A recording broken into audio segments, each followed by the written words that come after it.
Sa Newland College, ang international school ang pinakamadaling pasukan. Doon nakakakuha ng degree ang mga trust fund babies para hindi sila matawag na mayayamang walang pinag-aralan at hindi mapahiya ang kanilang pamilya. Kaya, nung nag-volunteer akong lumipat dito bilang isang top scorer, naisip ng admission staff na baliw ako. Sabi nila, ang mga mayayamang bata na ito, nguya-nguyain ako at iluluwa. Pero hindi nila alam, pumunta ako dito para kumita ng pera. Hindi ka nakinig ha? Sinabi ko sa'yo na huwag kang pumasok sa kolehiyo, pero lihim ka pa ring nag-apply. Ang ibang babae sa edad mo ay may asawa na at tumutulong sa kanilang pamilya. Pero ikaw, gusto mo pa ring gastusin ang pera ko? Bakit hindi ako makapag-aral pa? Yvette, kung hindi ka mag-aasawa, paano tayo magkakaroon ng pera para sa kasal ni Ryan? Hindi ako mag-aasawa. Pupunta ako sa kolehiyo. Sumasagot ka pa? Pupunitin ko na ang iyong acceptance letter. Tingnan natin kung paano ka makapag-enroll. Hindi. Tigilan mo yan.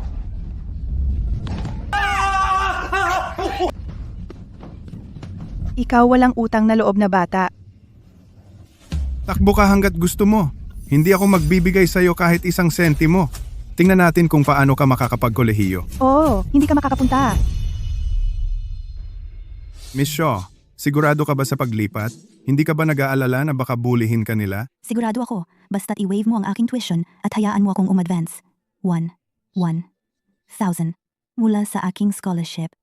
Hindi. 300 sapat na. Ipagmamalaki ko ang paaralan. Sige, swertehin ka sana. Salamat po. 300? Niloloko mo ba ako?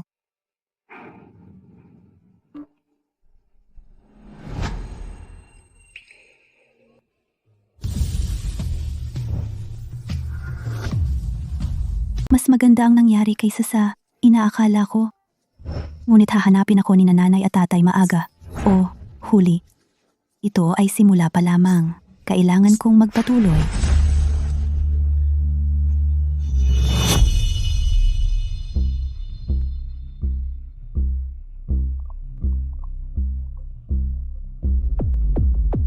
Ano ba ang suot niya?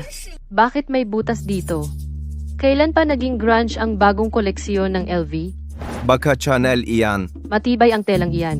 Nakasuot na ganyan pero matibay pa rin. Ang mumurahing bagay lang ang may ganitang tibay. Alam na alam mo iyan. Nakasuot ka na ba ng mumurahing damit? Tinawag mo ba akong mura? Gago ka. Ipapa-withdraw ko kay daddy ang pondo niya. Hinahanap mo to. Tara na.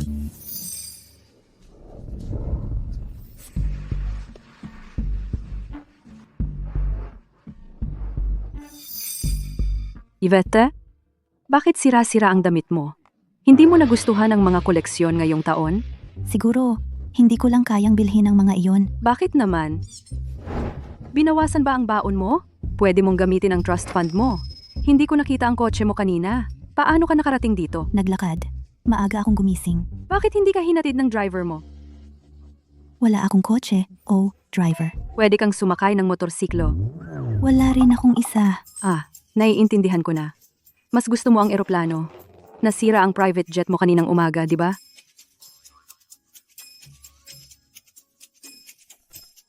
Mahirap makipag-usap sa mga batang may pondo ng tiwala na ito. Ang makita kang may libro ay nagpapaantok sa akin.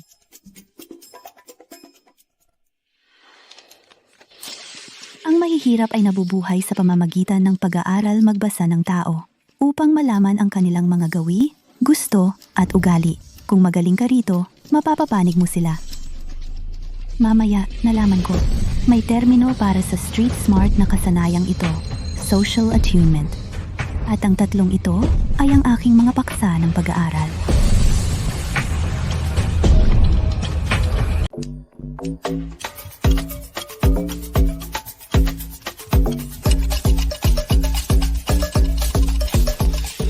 Isang buwan na at sa wakas ay may nararating na ako. Sa tatlong ito, si Cecilia ay isang maganda, inosenteng mayamang babae. Walang problema. Samantalang si Quinn ay mahirap basahin at maingat. Pareho silang nag-iisang anak at itinuring sila ng kanilang mga pamilya na parang mga prinsesa. Si Jasper ay medyo naiiba. Mayroon siyang isang matalinong kuya. Kumikilos siya na parang wala siyang pakialam. Ngunit sa mga narinig ko, siya ay medyo insecure.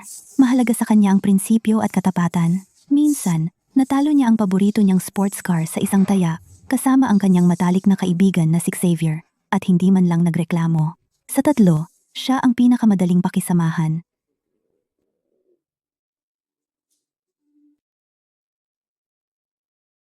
Pagkatapos magbayad ng tuition at upa, halos wala na ang aking ipon. Ang pagkain ay nagiging problema na rin ngayon. Kailangan ko ng kumita mula sa mga mayayamang batang ito. Ang kailangan ko ay isang pagkakataon. Anong ibig mong sabihin? Kumalma ka. Kami ay magkakaklase at magkakaibigan. Nagbibiro lang siya. Biro? Yan ba ang tingin mo sa biro? Biro? Yan ba ang tingin mo sa biro? Sabi niya, tanga ako. Narito na ang pagkakataon.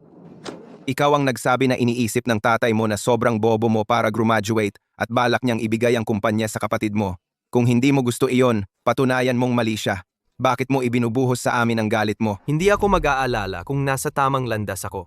Yasba, paano kung turuan kita? Magtuturo? Titiyakin kong papasa ka.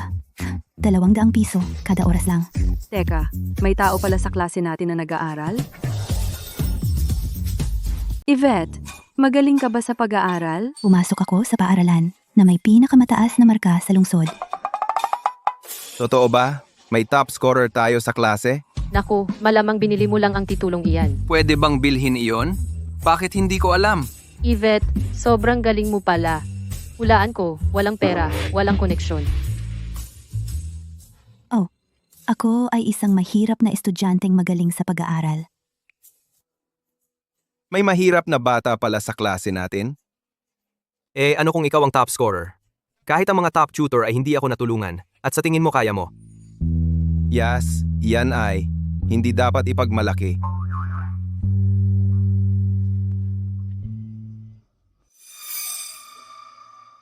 Well, iba ako sa mga tutor na iyon. Tinuturo nila ang libro, pero ako ay nagtuturo ng survival. Kaya alam ko kung paano itulak ang limitasyon ng isang tao. Kunin ka halimbawa, hindi mo gustong mag-aral. Gusto mo lang patunayan sa tatay mo na hindi ka bobo at karapat-dapat kang magkaroon ng pwesto sa kumpanya? Tama? Ano? Sinabi ba ng tatay mo kung paano mo mapapatunayang hindi ka bobo? Sinabi niya. Kailangan kong pumasa sa lahat ng kurso at graduate ng nasa oras. Imposible. Imposible iyan. Ang pumasa kahit isang klase ay mahirap. Say, ipapangako ko tutulungan kitang pumasa sa lahat ng kurso sa isang buwan. 1 oras ng leksyon bawat araw. Kaya 30 araw, ang kabuuan ay 6,000. 6,000? Sige, babayaran kita ng 10 beses niyan. Pero bakit kita dapat pagkatiwalaan? 10 beses? Kailangan ko nang magpursige. Simple lang, magtaya tayo. Teya? Magaling ka sa away, tama? Magduelo tayo. Kung sino ang unang matumba, talo. Kung manalo ako, babayaran mo ang tuition. Kung matalo ako, nasa iyo ang aking kapalaran sa loob ng 4 na taon. Sang-ayon? Duelo? Sa awa ko? Sigurado ka ba diyan? Yvette, si Jazz ay mahina sa pag-aaral. Hoy, pero, magaling siya sa away. Payo ko sa'yo, huwag kang padalos-dalos dahil sa pera. 60,000 ay kaunting pera? Hindi ka panipaniwala kayong mga mayayaman. Siyempre, alam kong marunong lumaban si Jasper. Kaya ako tumaya. Wala siyang dahilan para tumanggi. At saka, mahalaga sa kanya ang image niya at hindi niya kayang ma-provoke. Jasper, hindi ka naman tatakbo, di ba? Sige, ikaw ang may gusto. Lalabanan kita. Naku, masama to. Pinaloko siya ng kahirapan. Dahil duelo ito, magtakda tayo ng patakaran. Una, kung sino ang unang bumagsak, talo. Pangalawa, freestyle, laban tayo ayon sa MMA rules. Ayos ba? Marunong ka ng MMA? Konti. Sige, ikaw muna ang sumuntok. Huwag kang magreklamo kapag malakas ang suntok ko. Naku!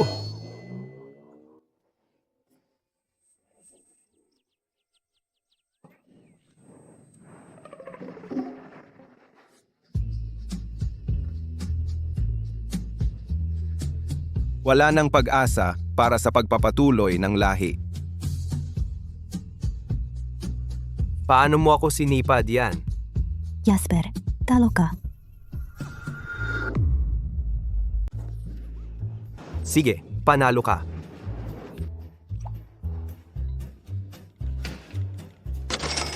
Salamat, amo. Siya nga pala. Nirecord ko ang tayaan natin sa phone ko ngayon lang. Kung babawiin mo ang salita mo, kailangan kong i-post ang video at ipaalam sa lahat, ang kahangahangang si Jasper ay natalo sa isang babae sa tayaan.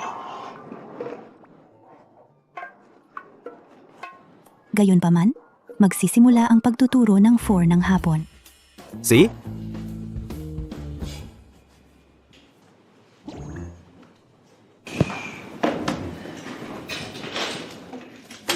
Yvette, tinalagang tinakot mo ako kanina. Hindi ka ba natakot na baka saktan ka ni Jasper? Masaktan? Espesyalidad ko yan. Madalas ka bang nasasaktan? Dati.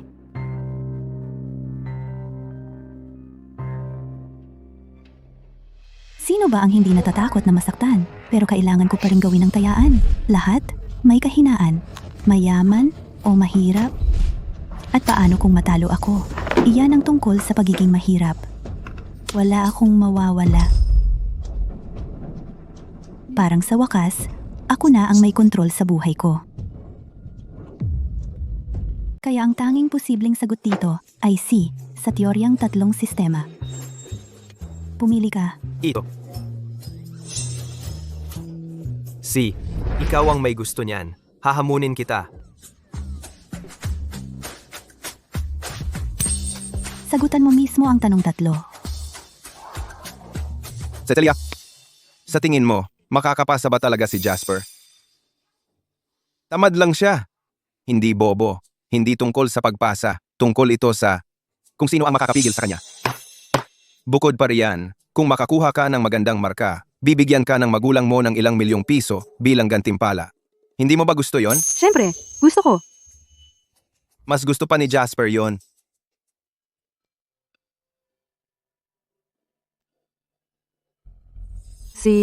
Inihahayag ko ang inyong mga marka sa unang semestre para sa lahat ng inyong major subjects ngayon. Malamang alam na ninyo ang resulta. Gaya ng inaasahan, maliban kay Yvette. Lahat. Lahat ay bumagsak. Miss, huwag kang malungkot. Sanay na kami. Bagsak. Oo, bagsak. Jasperzane. Pumasa?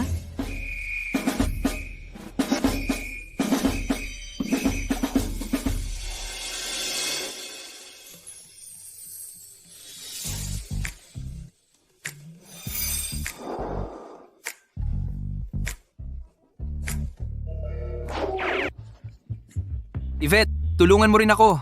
Gusto kong magmana ng negosyo ng pamilya ko. Nagbabayad si Jasper ng 1,000 kada oras. Magbabayad ako ng 500. 500, yan lang. Magbabayad ako ng 1,000. Ako muna tulungan mo. 3 beses ko yan. Marami akong pera. Lalagpasan ko lahat ng alok ninyo. Walang makakalaban sa akin dito.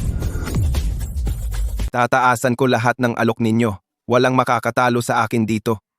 Sa loob ng 20 taon kong pagtuturo, walang estudyanteng nagbid para sa aralin na ganito. Ikaw? Ikaw? At ikaw? Lahat. Huminahon kayo. Kung gusto nyo talaga ng tutoring, isa-isa tayo. Ako. Sino una? Ako. Ako.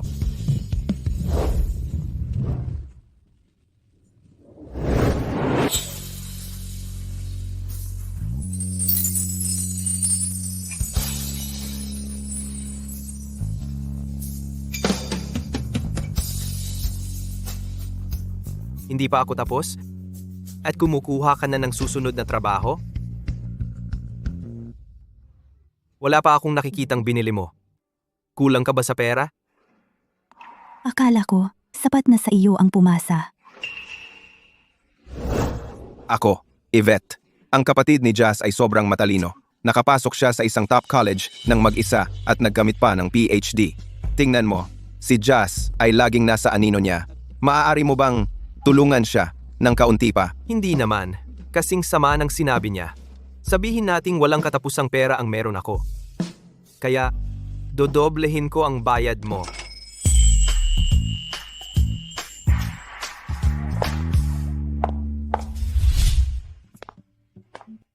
Para sa mga mayayamang batang ito, pera lang itong baon. Pero para sa akin, ito ay nagbabago ng buhay. Anyway, papalapit na ako sa aking layunin. Kapag nakaipon ako ng 1 million, mag-apply ako para sa exchange program at aalis na sa lugar na ito.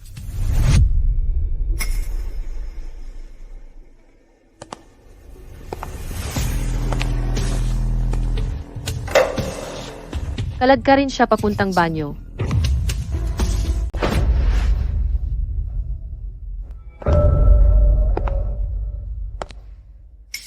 Mas maganda pa ang restroom dito kaysa sa sira-sira kong inuupahan.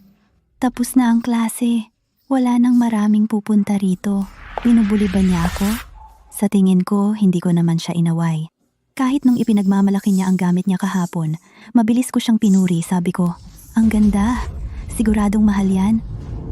Alam mo ba kung ano ang relasyon ko kay Jasper? Ay naku, akala ba niya may gusto ako sa kanya? Magkakilala na ang pamilya namin noon pa. Muntik na kaming ipangako sa isa't isa noong bata pa kami. Miss Judd, nagkakamali kayo. Wala kami ni Jasper. Tigilan mo na ang dahilan. Tinulungan mo siyang pumasa sa lahat ng subject niya. Alam mo ba kung gaano ako nahiya?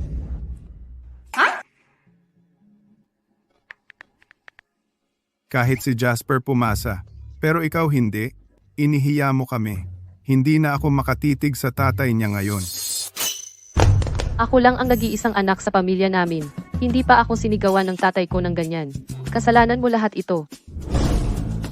Yvette Shaw, makinig ka. Kung si Jasper pumasa sa lahat, ako rin. Kahit magkano ang bayad niya sa'yo, doble ang ibibigay ko. At kung hindi ako pumasa, lulubog ka sa pera. Talaga? Bakit ka tumatawa? Nagdududa ka ba sa akin? Hindi. Naniniwala ako sa'yo. Gagawin ko ang makakaya ko para pumasa ka. Pero, pagkatapos muna ni Jasper ang session mo, okay lang ba sa'yo? Bahala na. Bibili ako ng apartment malapit sa campus. Maninirahan ka sa baba at pupunta ka kapag tinawag kita. Naintindihan? Oh, Miss Judd, salamat. Ayan, mas maganda. Paalam. Sina Quinn at Jasper pala ay frenemies. Mas madali pala siyang kausap kaysa inaakala ko. Yvette, swerte mo naman ngayon. Yvette,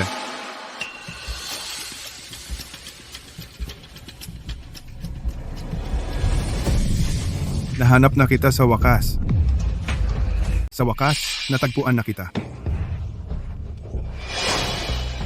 Ang tapang mo naman, ha? Nag-aaral sa bagong syudad at lumipat ng paaralan. Inabot ako ng napakatagal para mahanap ka. Pinalaki kita, pinakain ka, at binayaran ang lahat. Hindi ka nagpadala kahit piso sa bahay. At tumakas ka na lang, Ibalik mo. ilalagay kita sa lugar mo. Jas, ano bang problema mo? Totoo bang nag-aaral ka? Hindi mo kailangang makipaglaban para sa iyong mana. Hindi mo ito makukuha. Sige, hindi ko gets. Puro ka sa pagmamana ng negosyo ng pamilya at wala ng iba. Tinanggap ko ang 1,388,000 para sa iyong pagpapakasal. Ang natitira na lang ay pumunta ka. Kaya babalik ka ngayong araw gusto mo man. O hindi, pigilan siya. Ano ang gagawin ko ngayon? Isakay siya sa kotse. Hindi tayo pwedeng mahuli. Si Yvette ba iyon? Mr. Clark, pinipilit ako ng tatay ko na magpakasal. Tulungan mo ako. Pakiusap. Humihingi ka ng tulong, walang makakapagligtas sa iyo. Paandarin mo ang kotse.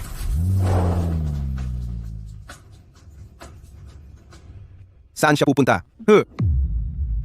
Bakit ganyan siya hinawakan ng pamilya niya? Mukhang hindi siya yung spoiled na tipo.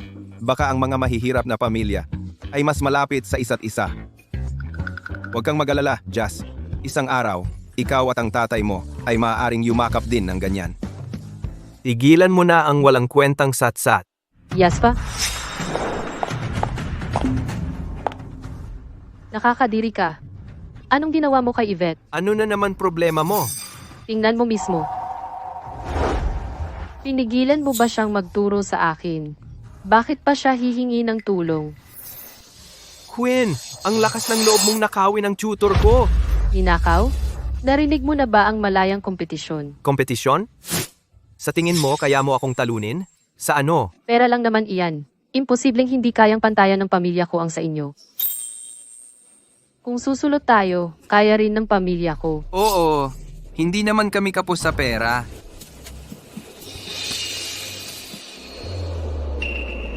Mga guys, pwede bang tumigil na kayo sa pag-aaway? Pumapalayo na si Yvette sa campus. Baka may mangyari sa kanya.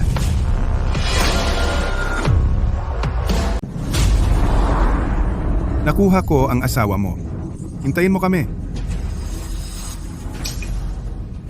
Tigilan mo ang pagtitig.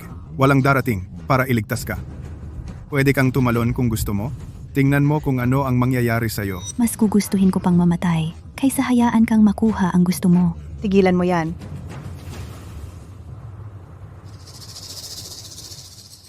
Magiging ayon ba sa akin ang mga bagay ngayong pagkakataong ito?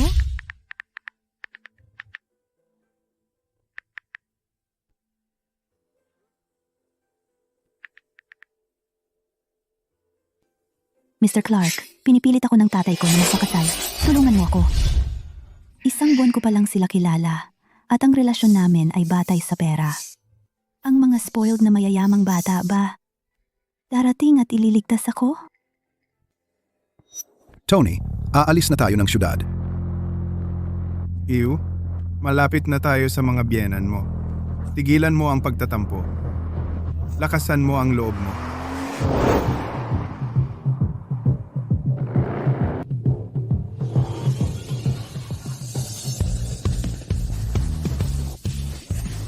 Hoy, baliw ka ba? Bagalan mo.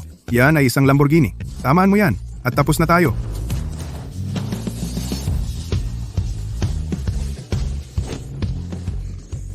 Bakit napakaraming mayayaman? Bakit wala ako sa kanila?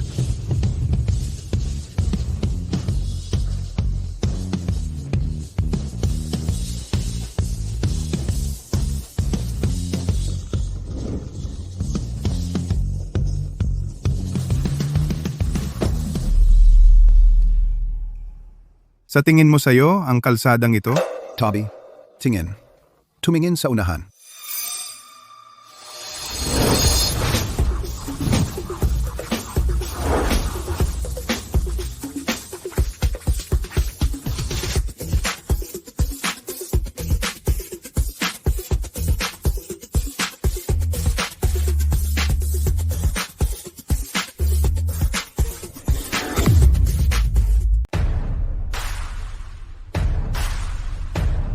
Tony, ano ngayon?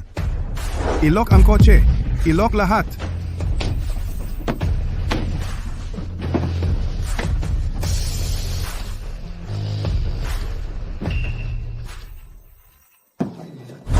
Yvette, wala akong pakialam kung anong trip mo.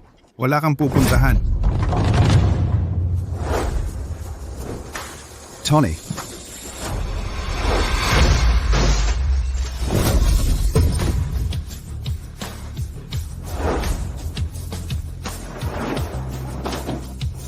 Hoy, anong ginagawa mo? bitawan mo ako. Ano bang gusto mo? Ito ay carnapping at robbery. Illegal ito. Yang basura mong van ay hindi katumbas ng isa kong gulong. Sabi mo ninanakawan kita? Saan mo dadalhin si Yvette? Dadalhin ko siya pa uwi para pakasalan. Anong pake mo? Bakit mo kami pinipigilan? Dahil kaklase namin siya. Yvette, huwag kang mag-alala. Ilalabas ka namin dito. Hoy, Tony, marami kang nakaaway na mayayaman. Kung alam ko lang, hindi na sana ako sumama. Duwag ka. Si, gusto mo akong guluhin ha?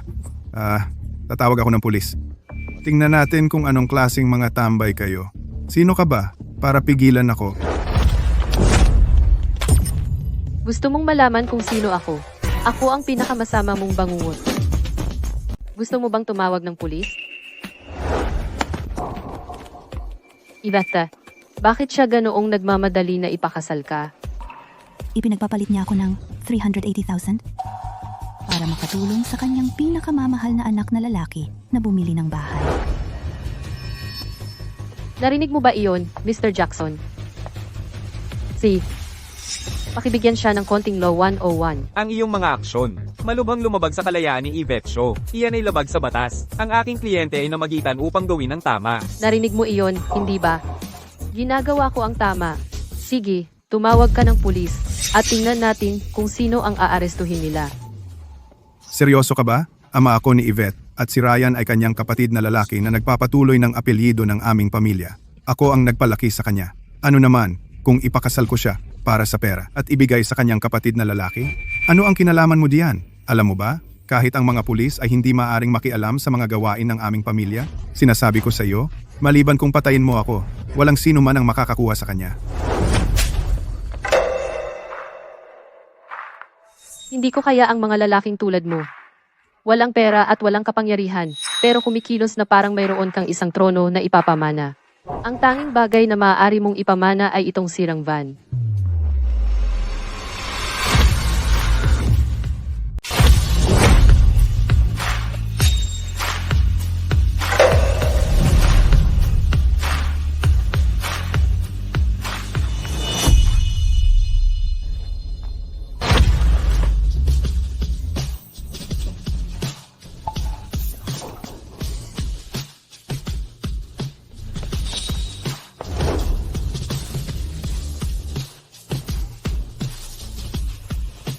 Salamat, mga kaibigan. Punasan mo ang mukha mo. Puro sipon at luha ka. Kadiri. Sa bagay, nawalan tayo ng oras. Ibabawas ko ang bayad mo. Naunawaan ko, binibining Judd. Tara na, Yvette. Sumagi sa akin. Huwag mo akong hawakan. Marunong akong ng sining ng pakikipaglaban. Huwag mo akong hawakan. Pre, pakiusap. Pre, teka.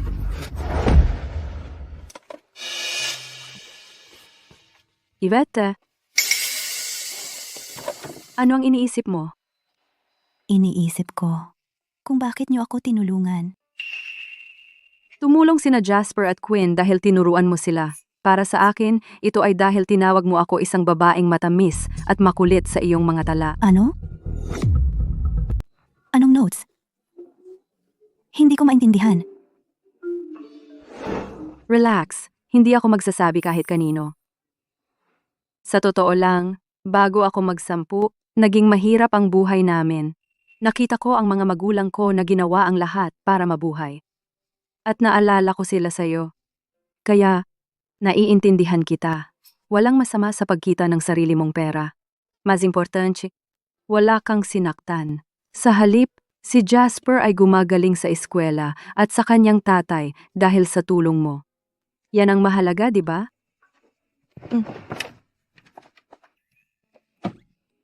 Pero, hindi talaga ako isang boba at cute na babae. Baguhin mo yan sa notes mo o magagalit ako. Sige, ipapangako kong aayusin ko.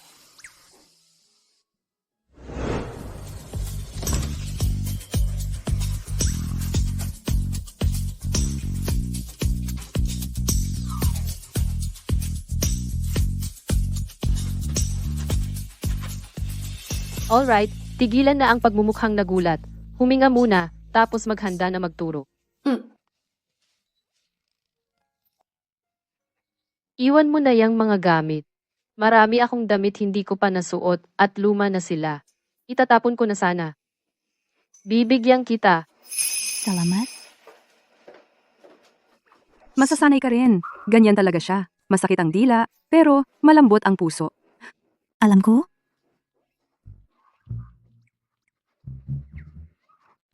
Yvette, sasama ako mamaya kay Quinn para mag-aral. Hindi mo na kailangan pumunta ng paulit-ulit.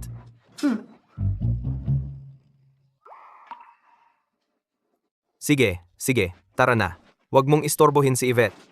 Magpahinga ka, bye. Lock the door.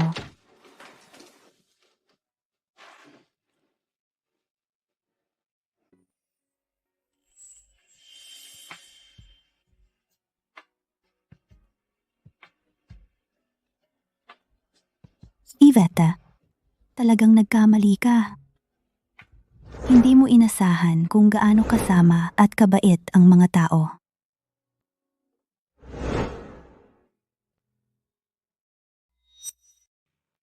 Hindi mo pwedeng ulitin ang pagkakamaling yan. Hindi nila yan kakalimutan. Kailangan ko ng plano.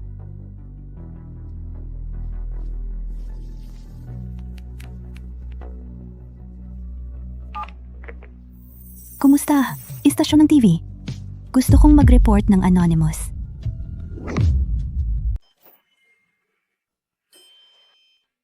Paano naman pinayagan ng walang utang na loob na bata na saktan ka ng ganyan? Day, paano ko ngayon babayaran ang down payment ko? May kilala siyang mayayaman. Tingnan mo ang ginawa nila sa akin. Ikaw na mismo ang kumuha ng pera. Ayokong masaktan. Tony, lalaki ba o babae ang mga mayayamang iyon? Bakit nila siya tinutulungan? May mga lalaki at babae. Ang sumira ng bintana ng kotse ay lalaki. Nakuha ko lahat sa dashcam ko. Matibay na ebidensya. Malamang nakipagrelasyon ng babaeng iyon sa mayaman. Bakit pa nila siya tutulungan kung hindi?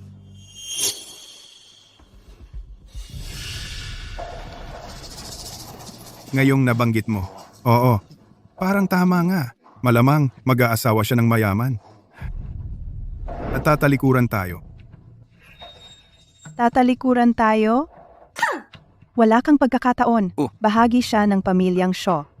Bawat sentimo na kitain niya ay sa atin. Haharapin ko siya. Teka, honey. Kung pumunta ka, baka saktan ka rin nila. Bakit matatakot?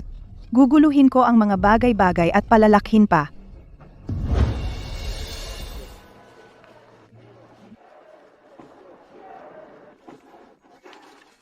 Yvette. Lintik ka, Yvette. Kaya pala hindi ka umuuwi? Nakahanap ka ng mayaman at iniwan ang pamilya.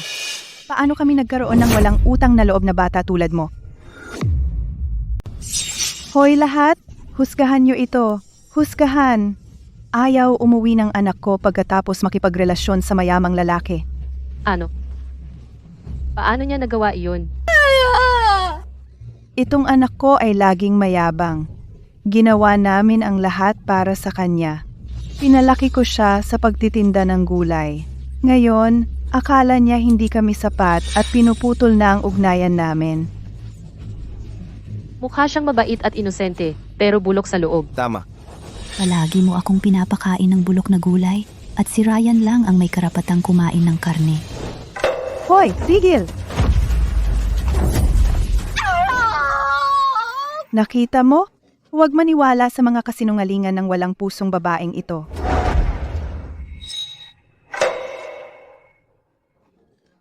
Pumunta ang tatay niya para iuwi siya kahapon. Tingnan! Alam mo ba ang ginawa niya? Pinakuha niya ang kanyang mayamang nobyo, na pinalo ng husto ang tatay niya hanggang sa kalahating paralitiko. Yvette, hindi ito tama. Sina nanay at tatay ay laging pinakamabuti sa iyo. Tingnan, mayroon akong video proof sa aking phone. Sabihin mo sa akin, paano naging ganito kalupit ang isang anak? Nakakahiya sa pamilya. Ang walang hiya. Siya ay pera lang ang habol at sinaktan pa niya ang tatay niya ng ganito. Maniniwala ka bang estudyante siya sa eskwelahan natin? Dapat tayong magprotesta at ipatalsik siya. Oo, palayasin siya. Palayasin siya. Palayasin siya. Oo, palayasin siya. Palayasin siya. Kayo talaga, hindi makapaniwala. Narinig mo ba iyon? Kapag napalayas siya, kailangan niyang umuwi. Salamat. Salamat sa inyong lahat. Pero pakiusap, huwag niyong palayasin ang anak ko. Gusto ko lang siyang magising sa katotohanan. Imposible. Ang mga tulad niya ay hindi dapat dito. Kailangan niyang umalis. Palayasin siya. Palayasin siya. Anong nangyayari? Ang ingay. Palayasin siya. Paano niya nagawa ito? Anong ginagawa mo dito? Yas, masama ito. Ang mga magulang ni Yvette ay nag-eksena. Binaliktad nila ang buong kwento noong isang araw. Sabi nila, mayaman ang nililigawan niya na nanakit sa kanila. Ano? Tutulungan ko siya. Jas, teka, Ano? ikaw ang mayaman. Ako? Nakuha ka nila sa video na sinisira ang bintana ng kotse. Wala nang paraan para makalusot ka ngayon. Hindi ko kayang manood lang at walang gawin. Baliw ka ba?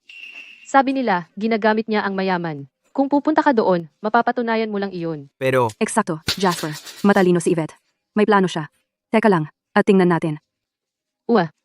Kung hindi niya kayang hawakan ito, lahat ng tulong natin sa kanya dati ay walang kabuluhan. Palayasin siya! Ang kapal ng mukha niya! Oras na. Dapat nandito na sila ngayon.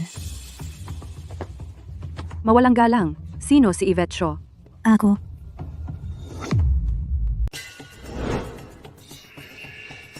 Nandito na ang TV crew. Miss Shaw, sa wakas nakita na kita. Reporter ako at gusto kitang ma-interview. Anong nangyayari dito? Miss, dumating ka sa tamang oras. Dapat mo talaga siyang interviewin. Mayabang siya, nakipagrelasyon sa isang mayamang lalaki, at pinagpalo pa ang tatay niya hanggang sa maging kalahating paralitiko. Ano? Sigurado ka ba? Siyempre, sigurado ako. Ako ang nanay niya.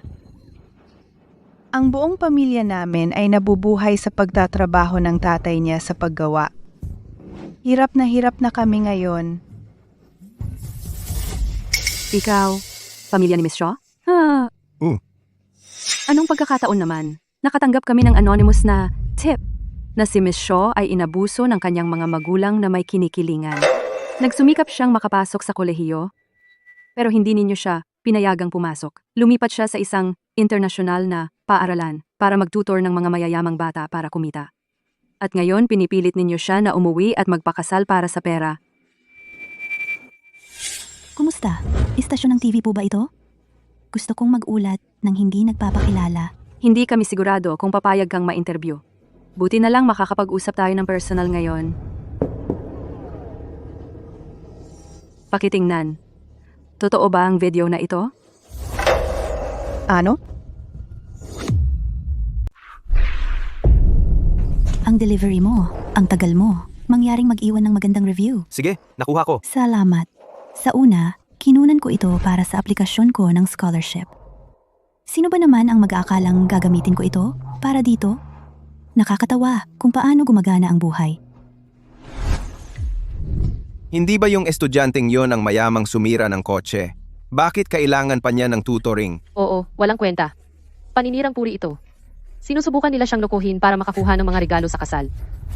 Ngayong nandito na kayong lahat, may iba pa ba kayong sasabihin? Peke yan. Peke lahat yan. Kami ang nagsasabi ng totoo. Oo, peke lahat. Hindi kayo pwedeng makinig lang sa isang panig. Talagang nabugbog ako.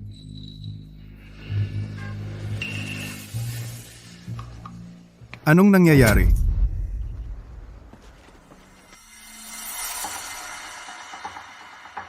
Ako si Ginoong Clark mula sa opisina ng admisyon at inaprubahan ko ang aplikasyon ni Yvette. May maitutulong ba ako? Ikinagagalak kong makilala ka. Isa akong reporter. Pumunta ako rito para interview si Yvette. Nagtuturo siya sa mga kaklase niya para kumita ng pera. Alam mo ba ito? Pumunta talaga ako rito para sa kanya tungkol dito. Yvette, magaling ang ginawa mo. Kamakailan, tinuturuan mo ang mga estudyante dito. Lalo na si Xavier mula sa video. Agad ang resulta. Puno ang school namin ng mayayamang bata. Ang vibe dito ay nagbago ng husto simula nang dumating ka. Maraming magulang ang tumawag sa amin. Nag-alok ng mga donasyon. Pinasaya mo kami. Kaya nagdesisyon kaming bigyan ka ng 100,000 na scholarship. Salamat, Mr. Clark. Suwa, Mayuan? Mr. Clark, kami ang mga magulang ni Yvette. Pwede bang i-transfer mo ang scholarship sa amin na lang? Ang tapang mo naman. Inakusahan mo si Yvette na may sugar daddy at ngayon gusto mo pang nakawin ang scholarship niya? Ano? Yvette, hindi ba sila ang pamilya mo? Bakit kanila inaakusahan ng ganyan? Mr. Clark, mahaba ang kwento. Komplikado ang pamilya ko. Ang kapal ng mukha. Ito ay usapin ng pamilya namin. Sino ka para makialam? Nasaan ka? Noong nagtatrabaho siya para sa tuition. Tama, Wala kaming choice. Mahirap kami. ang anak mong lalaki ay may bagong iPhone at naka-latest na sneakers pa. Tigilan mo ang pagsisinungaling. Ako ang anak nila. Iba yun.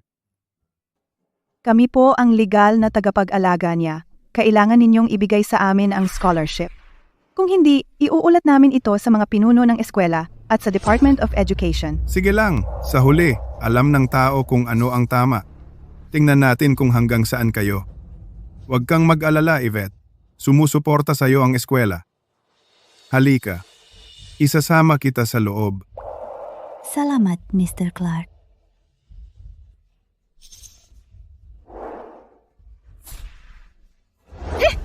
Huwag kang umalis, Yvette.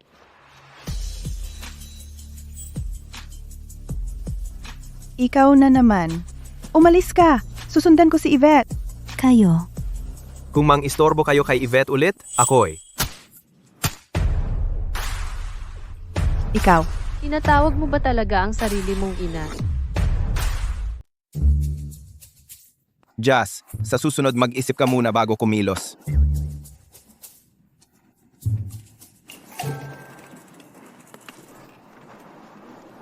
So, peke rin ba ang pagkaparalisa mo?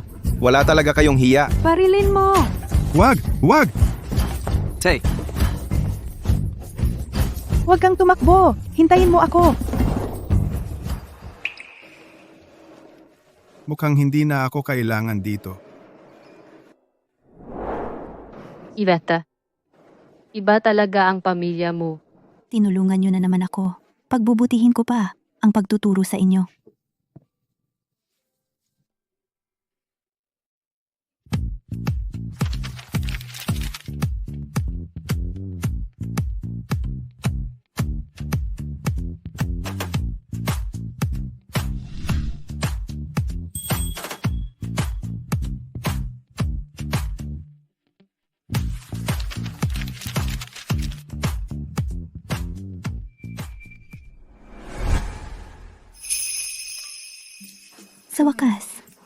Sa wakas, makakaalis na ako sa lugar na ito at mag-aaral sa ibang bansa.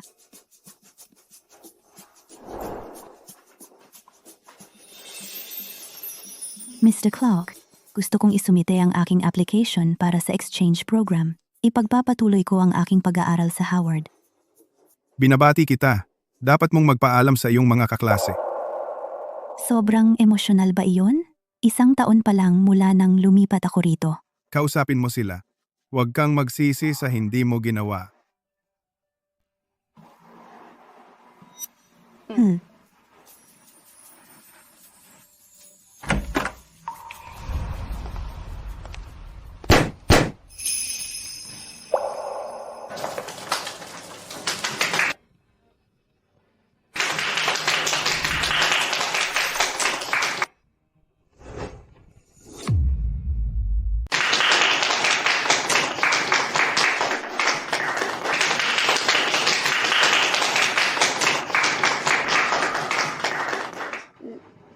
Kayong lahat. Yvette, tatakas ka ba nang hindi mo kami sinasabihan? Hindi naman talaga maganda yan. Tama, Yvette. Pagkatapos ng buong taon na ito, hindi ba dapat magkaibigan na tayo ngayon? Representante ng klase. Teka, hindi. Yvette, binabati kita. Gusto kong sabihin sa'yo.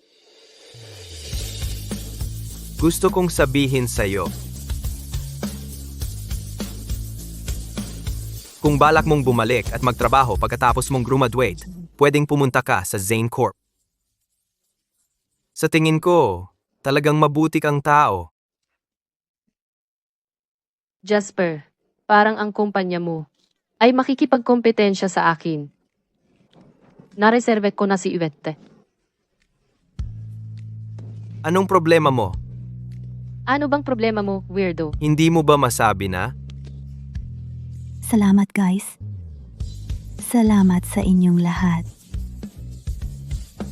Salamat sa pagtulong ninyo sa akin na marating ito.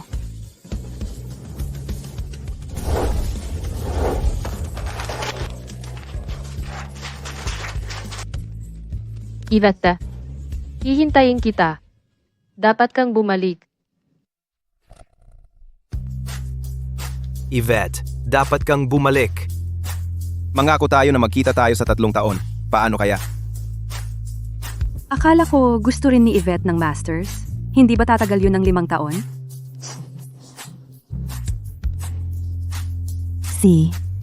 Kaya mangako tayo sa isa't isa na magkita ulit sa 5 taon. Good luck.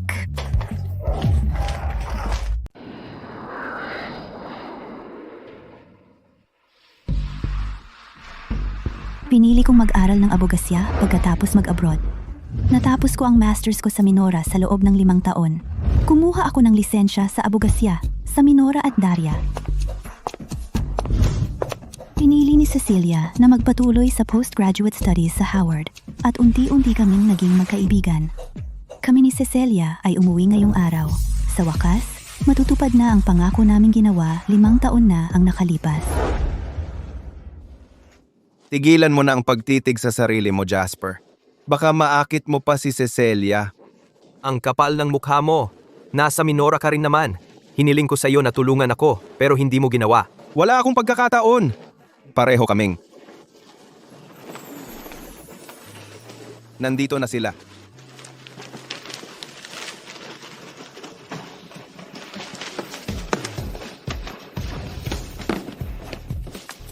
Jasper, Xavier, matagal-tagal din. Yvette, matagal. Matagal-tagal din. Jasper, naging invisible ba ako? Bakit hindi mo ako binati? Umuwi ka naman tuwing bakasyon. Ilang beses tayo nagkita. Kaya pala, sapat na ang pagkikita natin. Pero, panaginip mo lang ang iba. Naiintindihan ko na.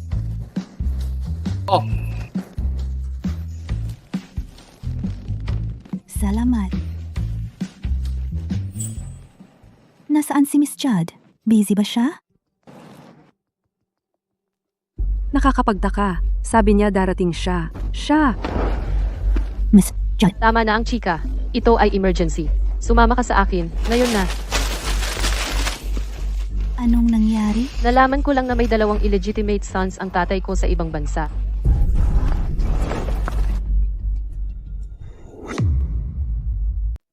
Kaya, Miss Judd, sinasabi mo bang ang tatay mo ay nasa koma kamakailan? Yung 2 anak na lalaki ay kinuha ang trust na itinakda ng tatay mo para pumasok sa kumpanya bilang mga tagapamahala? Gusto pa nilang hatiin ang mga bahagi, di ba? Ako ang nag-iisa niyang anak na babae sa loob ng maraming taon. Hindi ko inaasahan na ang tatay ko ay gagawin sa akin ang ganito. Ang nanay at tatay ko ang nagtayo ng kumpanya na ito, at ngayon gusto ng mga talunan na iyon ng bahagi. Wala silang makukuha. Ano ang balak mo? Humingi na ako ng payo, ngunit ito ay isang komplikadong legal na issue. Kailangan ko ng isang may kakayahan at mapagkakatiwala ang abogado na kumatawan sa akin. Pero, hindi ko pa nahahanap ang tamang tao. Miss Judd, ano naman ako? Yvette, siyempre nagtitiwala ako sa iyo. Pero, ang kanyang trust ay itinakda sa Minora. Kailangan niya ng isang taong lisensyado sa parehong bansa. Maswerte ka, meron akong pareho. Perpekto yan, Yvette. Pumunta ka sa kumpanya ko bukas. Ang oras ay pera. Tara na ngayon na. May impormasyon ka ba sa 2 anak na lalaki? Oo, dadalhin kita sa bahay ko ngayon. Wow, sandali. Aalis ka na ngayon? Ano ang tungkol sa ating 5 taong pangako? Hindi pa tayo kumakain ng sabay. Ang labanan sa mana ay malaking bagay. Sino ang may oras kumain? Ang iyong bulaklak. Huwag kang magalit. Bumalik na si Yvette. Palaging may oras mamaya. Ikaw, alam mo rin ba? Hindi ako bobo. Sigurado ako na si Miss Judd lang ang hindi nakakaalam nito.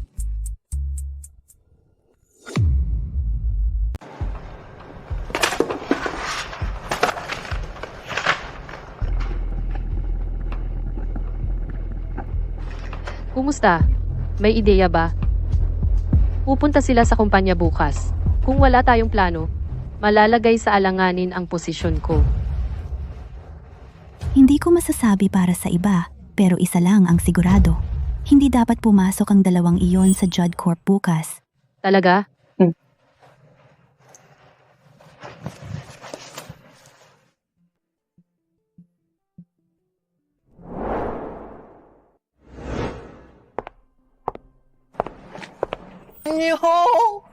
Hindi ka ba ang pinakamamahal kong kapatid na si Quinn? Bakit parang marami akong mga escort? Charles, ayon sa trust ni tatay, magiging magkapantay tayong partners sa kumpanya. Siyempre, dapat siya ang mag-escort sa atin. Kayo dalawa.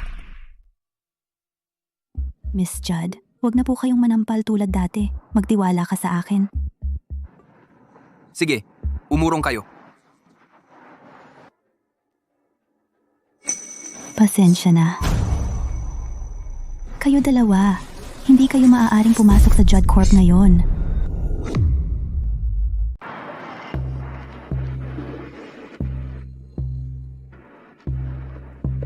Quinn, saan mo nakuha ang babaeng ito? Sobrang loyal niya. Di ba? Sobrang loyal. Puta ka lang. Hindi mo alam ang hangganan mo. Paano mo naharang ang mga amo na pumasok sa kumpanya nila? Umalis ka.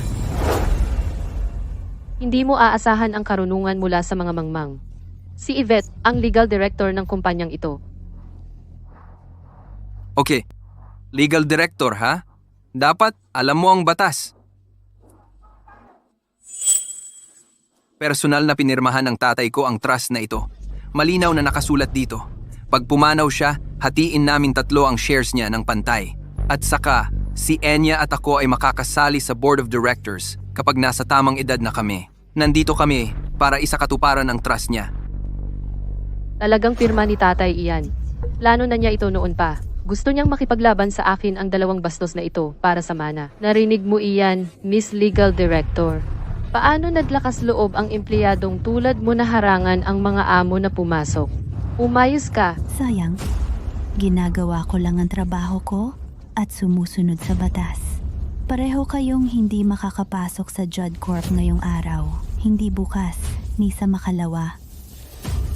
Idemanda mo ako kung kaya mo. Sino ka para sabihin iyan? Baliw ka ba? Ito ang trust na pinirmahan ng tatay ko mismo. Subukan mo kaming pigilan. Oo, mayroon kayong trust na pinirmahan ni Mr. Judd. Pero pinirmahan niya iyon sa minora. Ayon sa batas, ang trust ay dapat isalin at notaryuhan dito bago ito maging valid at maipatupad. Karaniwan, ang prosesong ito ay tumatagal ng mga 5 araw.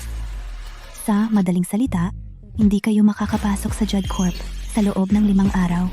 Gumagawa-gawa ka lang ng kwento.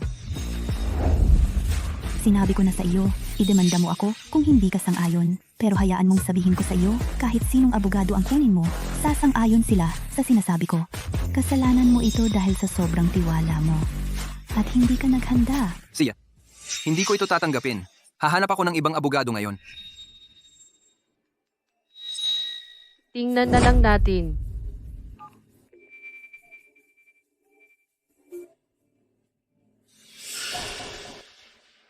Basura ka. Sibak ka. Charles, ikaw ba? Si Quinn, wala kang awa. Umupa ka ng kahina-hinalang abogado para lang guluhin kami. Sa susunod, huwag kang magreklamo kung iiwan ka namin kapag hinati-hati ang mana. Ang mga magkakapatid lamang na galing sa iisang ina ang tunay na magkakapatid. Karapat-dapat ka ba dito? Ikaw. Papasok kami ngayon kahit ano paman. Tingnan natin kung kaya mong.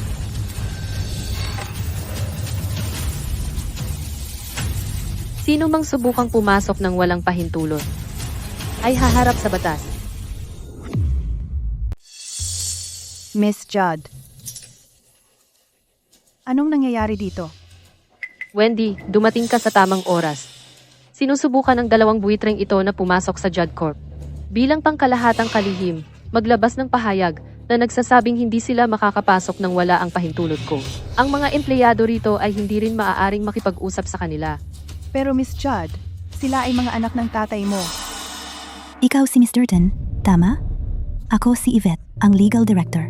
Sumusunod lang kami sa batas. Kapag nanotaryo na ang trust ni Mr. Judd, maaari silang legal na pumasok sa Judd Corp. Ito, Sige, maglalabas ako ng pahayag. Gayunpaman, Miss Judd, sa tingin ko hindi mo dapat paigtingin pa ito. Paigtingin? Sumusunod lang ako sa batas. Bakit ako mag-aalala? Kung lumala ang sitwasyon, magkita na lang tayo sa korte. Sige, Quinn. May tapang ka. Ipapanotaryo namin ito ngayon. Enya, alis na tayo. Ibalik mo yan. Pupunta na ako sa trabaho. Yvette, magaling ka talaga. Kung wala ka, magagalit ako sa 2 buitreng iyon. ito ay pansamantalang pag-aantala lamang. Babalik sila sa loob ng 5 araw. Kailangan nating gumawa ng plano agad. Sige, tatawagin ko ngayon ang pulong kasama ang mga ehekutibo.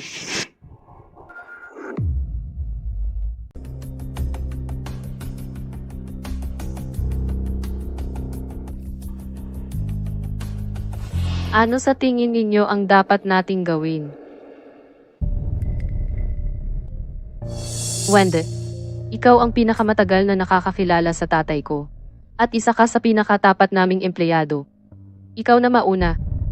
Miss Judd, sa aking palagay, sila naman talaga ang mga biological na anak ng tatay mo. At saka, sa kanyang trust, nakasaad na iiwan niya sa inyo ang 3 pantay na bahagi. Dapat din silang maging miyembro ng Board of Directors. Sa tingin ko, dapat nating igalang ang kanyang kagustuhan. Sumasang-ayon ba ang lahat kay Wendy?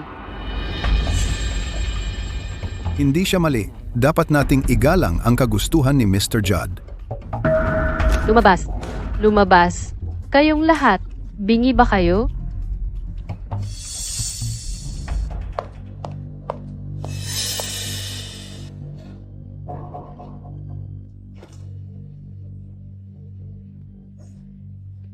Hindi nila ako nirerespeto. Ang tatay ko lang ang pinakikinggan nila. Ang tanga ko talaga.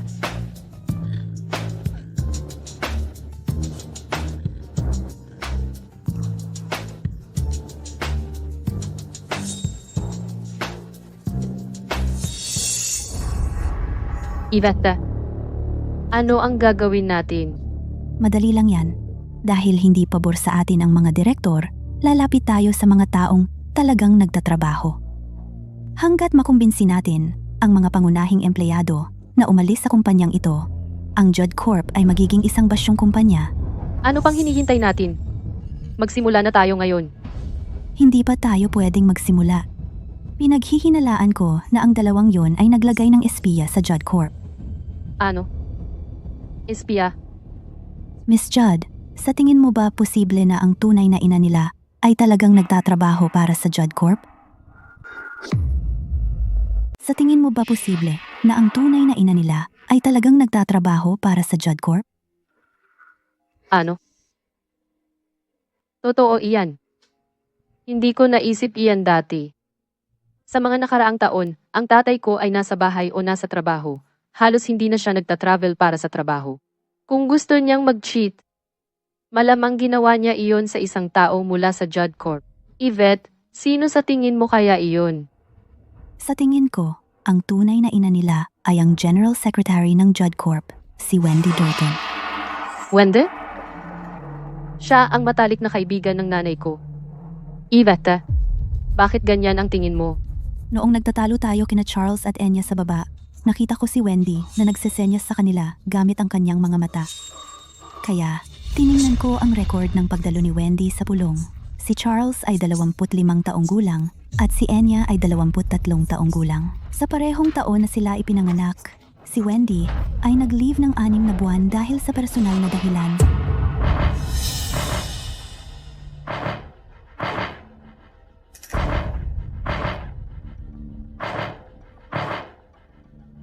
Ang 4 na buwang pagbubuntis ay hindi masyadong halata. At kung isasama ang 6 na buwang leave, maaari niya silang maipanganak nang walang nakakaalam. Nagkaroon pa siya ng sapat na oras para magpahinga. Kaya siya iyon.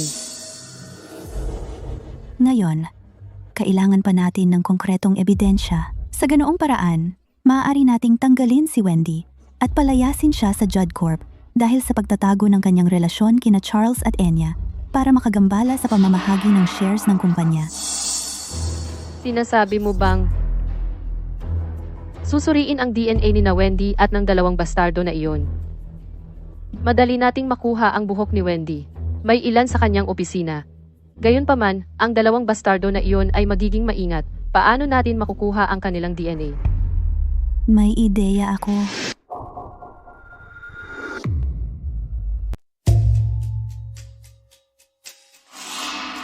Oras na.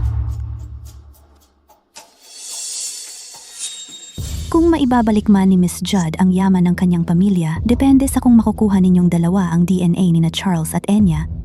Oras mo na para sumikat. Sinusubukan mo bang abusuhin ang magagandang itsura namin? Pangaakit ito. Jasper, sigurado ka bang magtatagumpay ka? May mas magandang termino kaysa seduction, social engineering. Kayo dalawa ang mga inhinyero sa likod ng plano natin para talunin ang dalawang iyon. Huwag kang mag-alala, hindi kita bibiguin.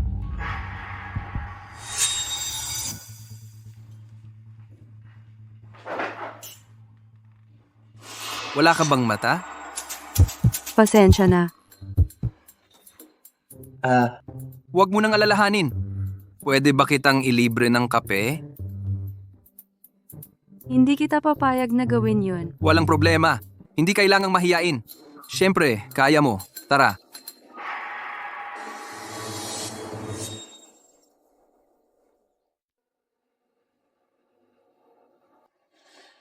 Jasper, kaya mo ba talaga? Wala akong hindi kaya. Pasensya na at nahuli ako, Miss Judd Jazz. Anong ginagawa mo dito? Sinabi ni Yvette na hindi ka mapagkakatiwalaan, kaya nandito ako bilang backup. Ano? Bakit hindi niya ako pinagkakatiwalaan? Tigilan na yan. Aalis na siya. Ang mga lalaki ay napaka hindi mapagkakatiwalaan. Cecilia, tama ba ginagawa ko?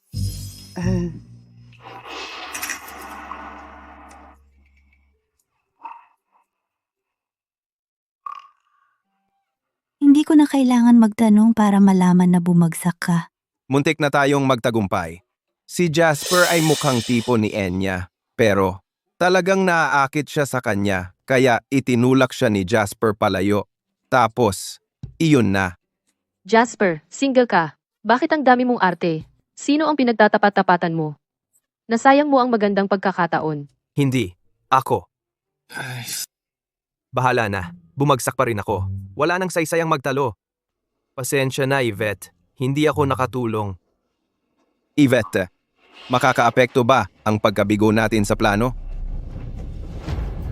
Salamat sa... Cecilia? Nagulat? Si Charles ay manyak. Kung nagkaroon pa ako ng mas maraming oras sa kanya, baka mapakalbo ko siya. Ngayon, kailangan na lang nating maghintay ng resulta ng DNA test. Pagkatapos, makakaharap natin si Wendy. Nanay, si Queen ay hindi gumagawa ng kanyang mga karaniwang kalokohan, tama?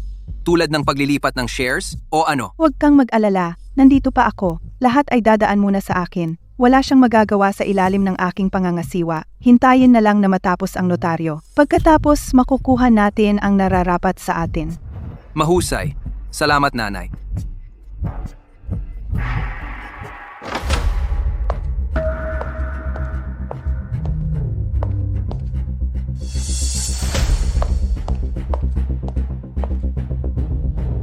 Miss Judd, ano ang tila problema?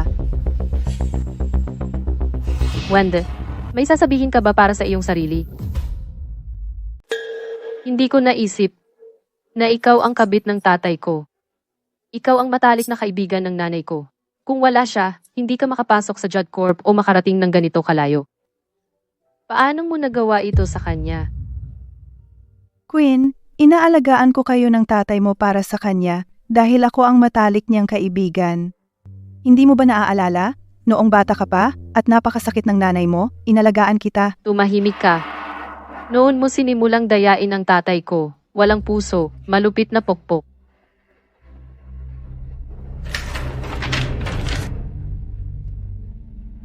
Hindi masama. Paano mo nakuha ang buhok ni Charles? Ang anak mo ay hindi kasing tuso mo. Hindi naman mahirap. Matalino ka, Miss Shaw. Gusto kita. Kapag sumali na sina Charles at Enya sa kumpanya, sasabihin ko sa kanila na bigyan ka ng magandang promosyon. Hindi na kailangan. Nagtatrabaho ako para kay Miss Judd. Hindi lang ako subordinate niya. Kaibigan din ako niya. Wende, nasibak ka na. Iimpake mo ang gamit mo at umalis ka na dito.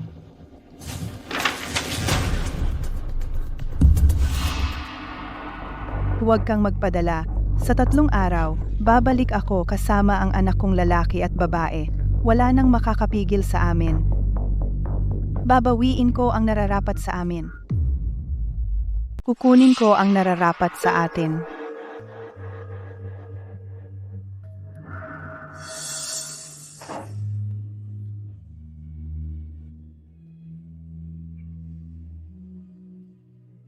Ying, Yud. Kailangan nating kumilos ng mabilis.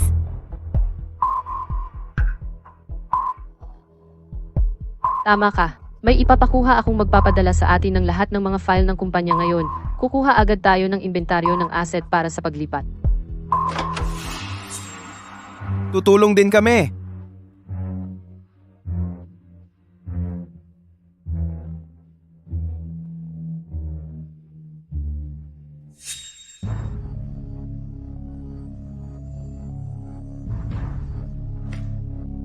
Tatlong magkakasunod na gabi kaming puyat.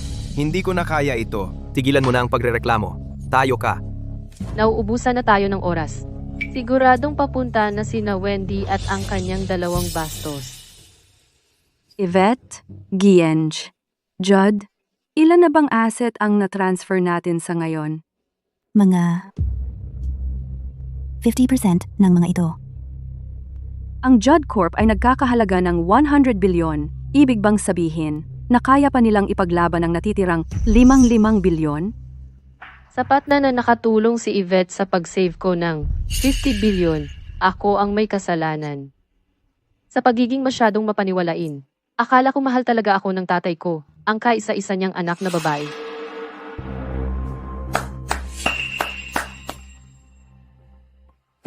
Quinn, kaming 3 ay narito para kunin ang nararapat sa amin. Sa iyo ba talaga? Ang Judd Corp ay palaging kay Quinn. Ito ay pagnanakaw. Oh, Ikaw, nagtatrabaho ka para kay Quinn. Kung hindi lang kayo dalawa naging tanga para mahulog sa kanilang mga panlilinlang, hindi makukuha ni Quinn ang DNA test na iyon. Quinn, nakuha mo na ang lingga at 50 bilyon. Dapat masaya ka na, di ba? Masaya? Basta't buhay ako. Kahit na kailangan ng matinding hakbang, hindi ko kayo hahayaang kumuha kahit 1 sentimo. Kalokohan. Ang tiwala ni tatay, 220 espesyal na selyo ay napirmahan na ng legal na notaryo. Maaari na itong isakatuparan. Mula ngayon, si Enya at ako ay nasa lupon ng mga direktor. Para sa iyo, Quinn, wala ka ng pagkakataong maglaro ng mga panloloko. Tama iyan. Magkakaroon kami ng kaparehong kapangyarihan mo mula ngayon. Kung maglalaro ka pa ng mga panloloko, itataboy ka namin sa kumpanya. Panaginip lang iyan. Sapat na! Tigilan na ang pagtatalo. Tama ka. Ayon sa trust ni G. Judd, kayong dalawa ay maaring pumasok sa lupon ng mga direktor. Gayunpaman, ang kanyang mga bahagi ay ililipat lamang pagkatapos siyang ideklarang patay. Huwag masyadong ma-excite. Gaano pa kaya katagal siyang mabubuhay? Ikaw, Charles, tatay mo siya. Hindi mo masasabi iyan. Miss Shaw, sinasabi mo bang hindi ka uurong at hindi titigil hanggat matatalo mo kami? Ang sinasabi ko ay, huwag magbilang ng manok bago mapisa. Dahil nandito kayo, bilang 2 bagong shareholders, maaari ninyong linisin ang gulo na ito. Tara na, Miss Judd. Pagkalipas ng 3 araw, magkakaroon ako ng pulong ng lupon upang ipahayag na sina Enya at Charles ay shareholders na ngayon. Sana ay pumunta ka, Quinn.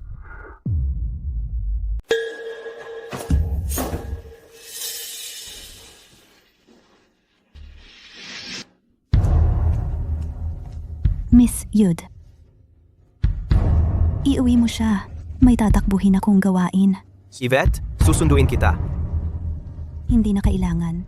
Binigyan ako ni Miss Judd ng kotse bilang bonus. Mauna na kayo. Yvette, hihintayin kita sa bahay. Paalam.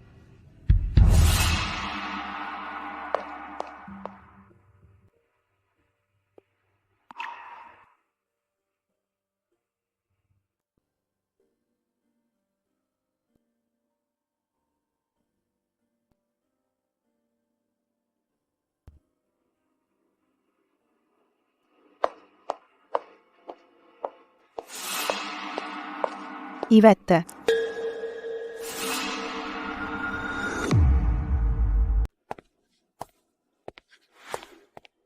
Yvette, ikaw talaga. Tony! Hoy, Tony! Halika dito! Bumalik si Yvette? Wow, Yvette, bumalik ka. Naku, natutuwa ako na bumalik ka. Haha, ito ba ang kotse mo? Yvette, ang yaman mo na ngayon. Oo, Yvette. Bakit hindi mo sinabi sa amin kung gaano ka kayaman? Labis kaming nag-alala nung umalis ka ng bansa at hindi ka na nagparamdam. Ang tatay mo at ako ay labis na nag-alala sa'yo. Nag-alala? Oo. Parang hindi niyo ako mahingian ng pera. Tama ba? Yvette, paano mo nasabi yan? Magulang mo kami. Wala ka bang natutunan sa eskwela? Eksakto, Yvette. Paano mo nasabi yan? Oo, noon medyo unfair kami ng tatay mo. Pero walang magulang sa mundo na hindi nagmamahal sa kanilang anak na babae. Pagkatapos mong umalis, nagsimula kaming maghirap. Tingnan mo, kami ng tatay mo ay nagtatrabaho bilang tagalinis ng kalsada para lang makaraos. Huwag na nating pag-usapan yan. Huwag na. Yvette, masaya lang kami na bumalik ka. Tingnan mo kung gaano kakayaman ngayon. Kami ng nanay mo ay umaasa na ng mas magandang buhay ngayon. Haha! Ligtas na tayo! Tay, kung umaasa ka ng pera mula sa akin, sa edad 60 mo lang makukuha. Ilang taon ka na ngayon? Yvette, kahit na ano, anak ka pa rin namin. Paano mo matitiis na baliwalain ang mga magulang mo? Oo, tama. Balewalain? Siyempre, hindi ko magagawa. Hindi ba sinabi ko sa inyo? Lumapit kayo sa akin kapag 6 na kayo. Sa oras na yon, obligado akong magbigay sa inyo ng buwan ng allowance, ayon sa batas. Yvette, oy, Yvette. Yvette, buksan mo ang pinto. Huwag kang umalis. Walang utang na loob ka. Makinig ka sa akin. Kung hindi mo kami bibigyan ng pera, idemanda kita sa korte. Oh, Sige lang, isa na akong nangungunang abogado ngayon. Maghanap ka ng karapat-dapat na kalaban para sa akin, okay? Yvette, buksan mo ang pinto. Yvette? Buksan mo. Yvette, bumalik ka. hindi pa tayo tapos.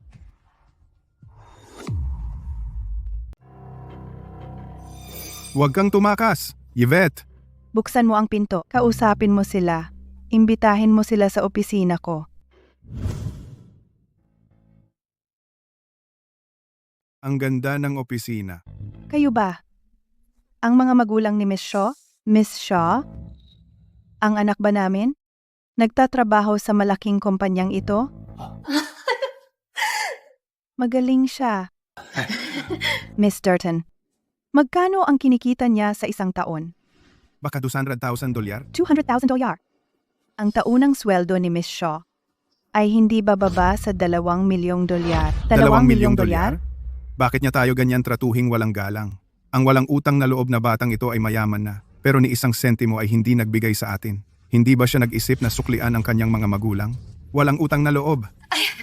Miss Durton, madaling mainis ang asawa ko. Wala iyon. Miss Durton, mahal na mahal namin siya. Mahal niyo siya? Oo. Siyempre, kung gayon, hindi kayo nasa panig ko.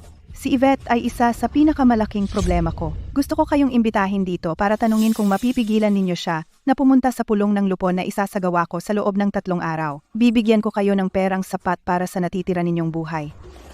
Magkano? Mga 3 taon ng taunang sweldo ni Miss Shaw.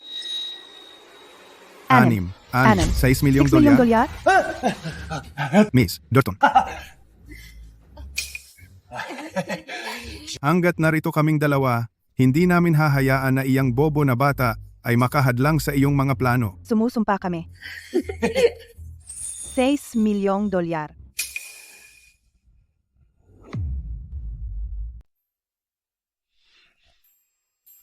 Bakit hindi pa siya bumabalik? Umuwi na ako. Yvette, sa wakas nakauwi ka na. Anong problema? Hindi ka na makapaghintay na makita ako? Si Quinn iyon. Patuloy na nagtatanong si Quinn kung bakit wala ka pa. Anong kalokohan yan? Ikaw ang nagtatanong tungkol diyan bawat segundo. Ayos lang ba si Yvette? May problema ba siya? Jasper, hindi ko alam na napakaduwag mo pala. Sige, tama na. Gutom na ako. Kumain na ba kayo? Hindi pa. Hindi kami nagugutom. Magpapa-order ako ng take-out. Miss Dorton, ito ang order mula sa tirahan ng Judd. Iwan mo na.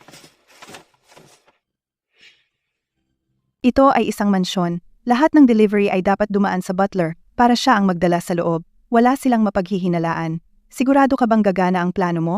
Huwag kang mag-alala. Kami ang kanyang mga magulang. Pagkatapos nito, hindi na niya sasabotahe ang mga plano mo. Huwag kang mag-alala. Sige, tuloy. Oh, ito. Ito ang paborito niyang ulam.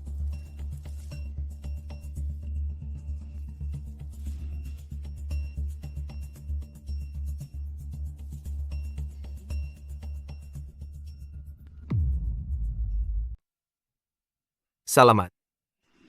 Tanghalian na. Tara! Darating! Ito ay akin. Salamat.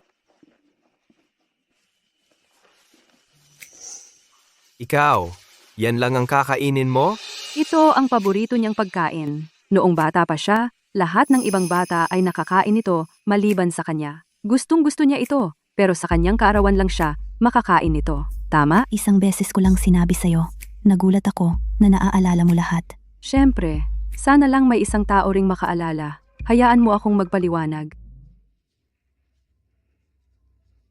Sa pananaw ng psikolohiya, ito ay isang uri ng kompensasyon. Kung hindi mo nakuha ang isang bagay noong bata ka, mas gugustuhin mo ito bilang isang matanda. Kumain na. Bakit ako tinitingnan ng lahat? Hoy, Yvette, noong sinabi mo kay Wendy na huwag magbilang ng manok bago mapisa, yun ba ay para lang takutin siya o may plano ka? Miss Judd, ito mismo ang ginawa ko kanina. Nagpunta ako para kumpirmahin ang isang bagay na malaki ang maitutulong sa iyo. Ano yun? Ito ay, Yvette? Yvette? Ano ang problema? hindi ako makahinga. Yvette, Yvette?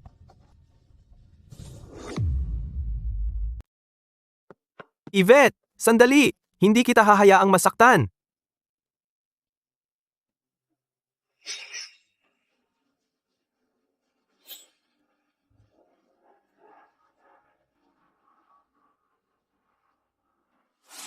Wala na sila.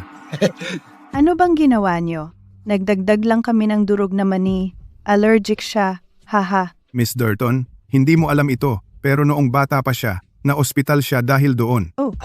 Nasayang niya ang pera namin. Galit na galit ako nang lumabas siya. Nasayang ang pera namin. Miss Durton, nagawa ba namin ng maayos? Napakagaling ng ginawa niyo.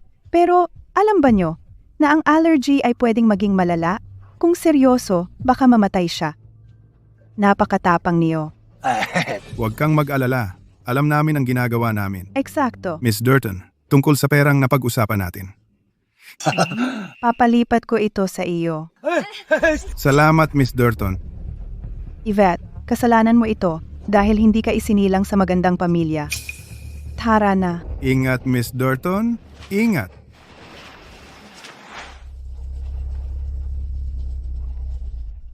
Yvette, hindi ko hahayaang may mangyari sa iyo. Pwede bang magmadali ang ilaw na ito at maging berde? Hindi pa ako patay. Pwede mo ba akong hayaang umidlip? Huwag mong sabihin iyan. Kung mamatay ka, papatayin ko ang gumawa nito sa iyo.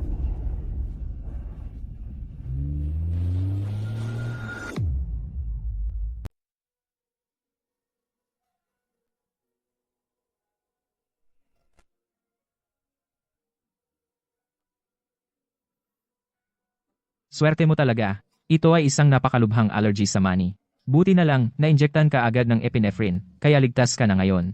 Gayunpaman, kailangan mong manatili dito ng halos 1 linggo. Magpahinga ka ng mabuti, okay? Kapag natapos na itong IV drip, makakalabas ka na. Salamat, Doktor. Yvette, bakit ka nagdadala ng EpiPen? Naku, wala kang ideya. Natakot talaga ako. Utang ko lahat sa senior ko. Pumunta ako sa kanya kaninang hapon at pinilit niya akong bigyan ng EpiPen na dadalhin ko para hindi na maulit ang insidente sa Howard. Pinilit niya talaga, kaya kinuha ko. Hindi ko akalain na talaga pala niyang ililigtas ang buhay ko. Nakilala mo siya? Bakit? Isang senior? Anong senior? Sabi mo busy ka? Iyon ang pinagkakaabalahan ko. Siya. Yvette, okay ka lang. Jasper, ano problema mo?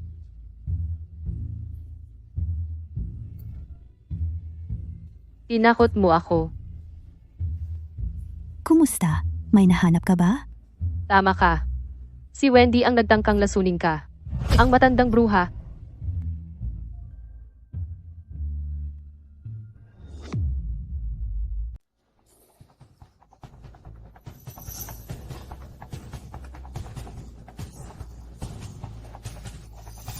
Ano ito? Epinephrine! Bilisan mo! Itusok mo sa dibdib niya! Mukhang matinding allergic reaction ito. Kung hindi natin siya ililigtas, baka mamatay siya.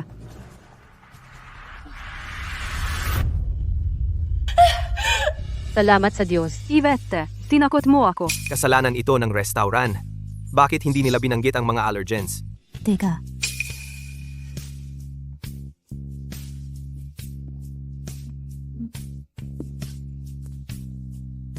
Nang buksan ko ang package, nakita ko ang ilang durog na mani. Hindi iyon karaniwang nilalagay nila.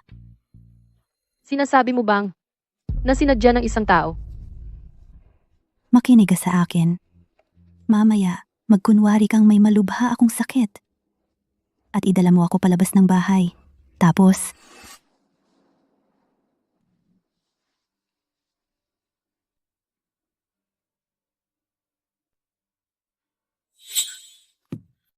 Yan ang kotse ni Wendy.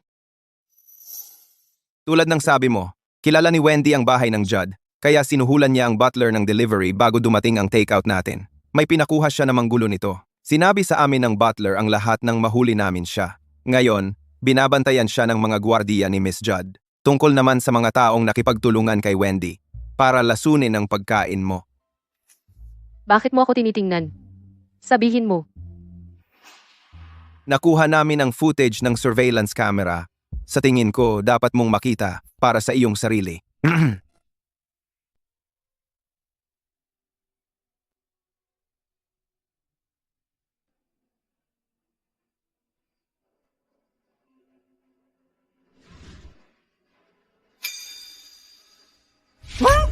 Yvette, hindi ba iyan ang mga magulang mo? Yvette, hindi ba yan ang mga magulang mo?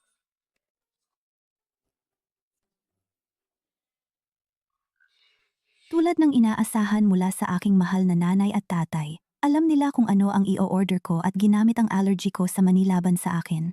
Buti na lang may dala akong EpiPen kaya nagamit ko ito agad at napansin ko kung ano ang mali. Mas mahirap sana malaman ang dahilan kung magising lang ako pagkalipas ng ilang buwan. Yvette, sisiguraduhin kong kakasuhan ko ang masamang matandang bruha na yan at ang iyong malulupit na magulang. Ako na mismo ang kakasuhan sila. Sa ngayon, ang priority natin ay mabawi ang kayamanan ng iyong pamilya.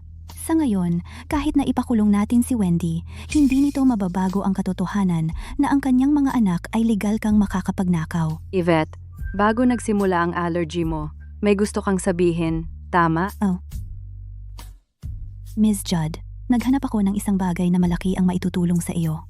Ito ay isang paraan para pigilan si Wendy na gamitin ang kanyang mga anak para nakawin ang kayamanan ng iyong pamilya. Gayunpaman, may maliit na halaga na kailangang bayaran. Ano sa tingin mo? Presyo. Kung mapipigilan nito si Wendy at ang kanyang 2 anak sa labas, gagawin ko ang lahat. Sabihin mo sa akin, pumatay? Magsunog? Hindi naman ganoon kaseryoso. Napakasimple lang. Isang Kasal para sa para negosyo. sa negosyo. Eh? Hindi mo ba naaalala? Mayroon kang hindi natupad na kasunduan sa kasal? Yvette, hindi mo sinasabi. Imposible. Imposible yan. Hindi ako papayag dito. Wala talagang pagkakataon na pakakasalan ko si Quinn. Jasper Zane. Sa tingin mo ba, masyado kang magaling para sa akin o ano? Hindi ako tumutol. Bakit ikaw ang nagagalit? Hindi ito tungkol sa pagiging bagay. Hindi lang talaga kita kayang pakasalan. Oh? Bakit naman? Pareho kayong single? Bakit hindi kayo pwedeng magpakasal? Well, ako. Tama siya, Jazz. Bakit ayaw mong gawin? Weird. Huwag mong sabihin. May nagustuhan ka na? Tama ka. May gusto ako. Seryoso?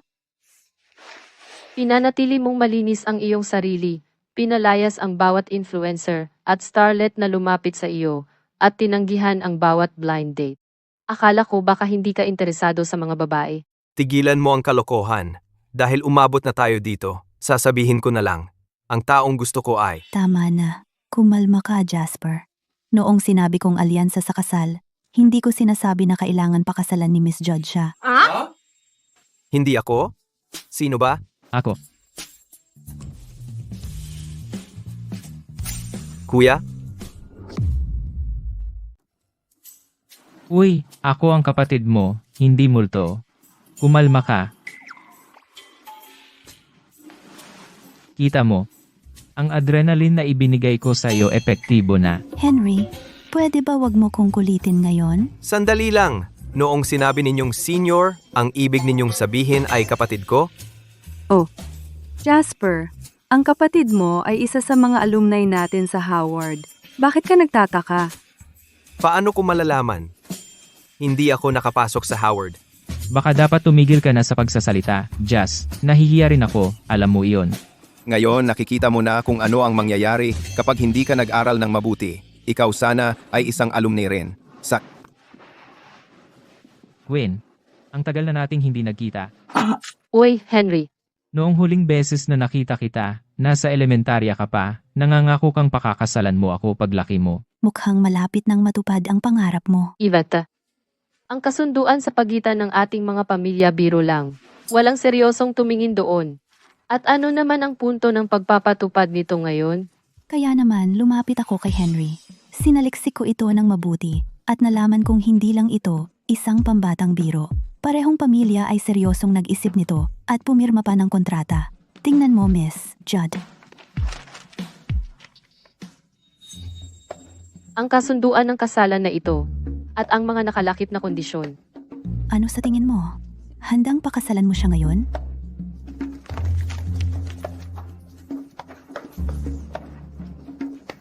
Henry, handang pakasalan ako ngayon din? Sige, gagawin ko iyan.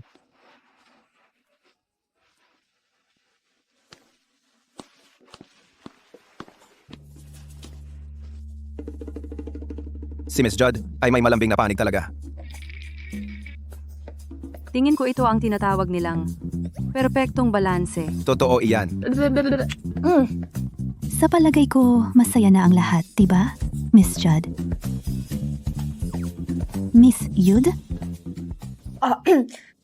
Ano yun? Kailangan nating pag-usapan ang nalalapit na pagpupulong ng lupon kasama si Henry. Nakuha ko. Sa pagkakataong ito, sisiguruhin ko na tuluyang babagsak si Wendy. Sandali lang. May naisip lang ako. Kung ikaw, at si Henry, ay magpapakasal na? Ibig bang sabihin, Oh, yes pa. Nagkaroon ka na ng hipag. hindi, Boho. Salamat, Yvette. Kung wala ka, hindi ko sana nagawa ang hakbang na ito. Grabe naman yan. Anong oras na ba? Wala pa rin si Quinn. Halata naman, wala siyang respeto sa atin. Eksakto, sobra na siya. Dati siyang walang kakayahan at ngayon mayabang pa. Sa totoo lang, Buti na lang may dalawang magagaling na anak si Mr. Judd. Kung hindi, nasaan na kaya si Judd Corp ngayon? Oo, eksakto. Masyado kayong mabait. Si Quinn ay panganay na anak ni Wilson. Dapat pa rin natin siyang hintayin. Ma, baka nahihiya siyang pumunta. Hindi tayo pwedeng umupo rito buong araw, di ba? Oh, ma. Wala nang kwenta maghintay. Magsimula na tayo, di ba? Oo, simulan na natin. Sumasang-ayon ako. Siya. Dahil lahat ay sang-ayon, susundin ko ang desisyon ng grupo na huwag nang maghintay. Ang pulong ng lupon ng Judd Corp ay sisimulan na. Okay. Bakit nagmamadali?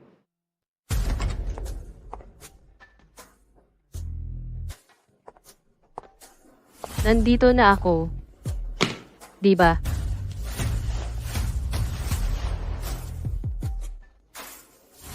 Ano ang problema? Mukhang hindi kayo masaya na makita ako, ang tamang tagapagmana. Siyempre hindi. Quinn, nararapat lang na dumalo ka. Sa pulong ng lupon, maupo ka. Nagtataka lang ako.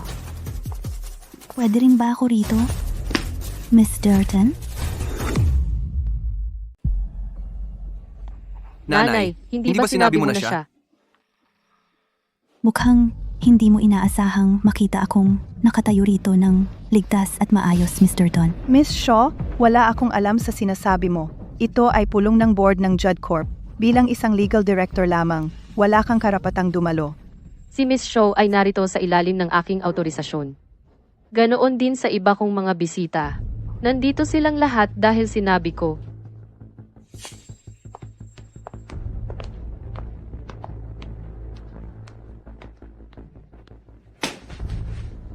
Quinn, ito ay isang pulong ng lupon, hindi isang tea party. Sino ang nagbigay sa iyo ng karapatan na dalhin ang iyong muntinggang dito? Ang iyong ina ay isang general secretary lamang. Bakit siya hindi lamang dumalo, kundi umupo sa ulunan ng mesa? Ikaw? Miss Judd, ang tapos ay tapos na. Walang saysay ang pagtatalo. Inilipat mo na ang kalahati ng mga assets. Dapat kang masaya na. Eksakto.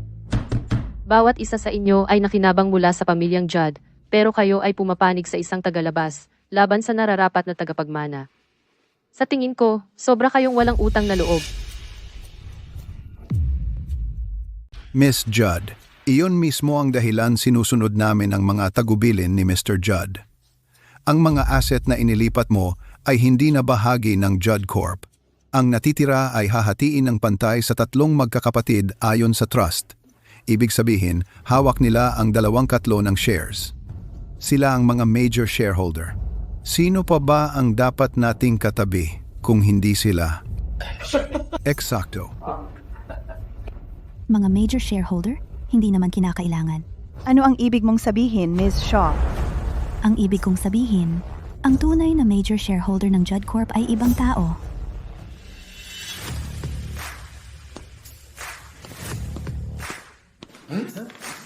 Henry Zane? Ano ang ginagawa niya rito? Nanay, sino yan? Si Henry Zane ng Zane Corp iyan. Zane Corp? Ano ang kinalaman ng Zane Corp sa atin? Oh, marami. Dahil si Henry ay asawa ko na ngayon. At siya rin ang pinakamalaking shareholder ng Judd Corp. Quinn, nag-asawa ka ba sa pamilyang Zane? Tama. Inayos ng aming mga pamilya ang kasunduan noong ipinanganak si Quinn. Noong isang araw, nagpasya kaming tuparin ang kasunduan. At nakuha namin ang aming lisensya ng kasal. Noong panahon na iyon, ang aking nanay ay malusog pa. Wala ka pa sa eksena noon, kaya hindi ako nagtataka na hindi mo alam. Binabati ko kayong dalawa, pero sabihin mo sa akin, ano ang kinalaman ng kasal na ito sa Judd Corp? Lahat. Pero, hayaan kong si Miss Shaw ang magpaliwanag. Pagkatapos ng lahat, siya ang nakaalala ng engagement na iyon. Dahil si Miss Durton at ang iba pa sa inyo ay hindi pa nakarinig ng engagement, hayaan ninyong ipaliwanag ko ng maikli. Ang kasunduan ay hindi lamang nag-ayos ng kasal, kundi pati na rin ang engagement at mga regalo sa kasal. Sa araw na sina Miss Judd at Mr. Zane ay ikasal, ang Judd at Zane Corp ay magpapalitan ng mga shares na nagkakahalaga ng 20 bilyong dolyar bilang engagement at wedding gifts para sa mag-asawa. Ano? Nag-ipon ako ng maraming kopya. Ang mga orihinal ay nakafile sa notaryo. Kahit sino ay maaaring suriin ang mga ito para sa kanilang sarili.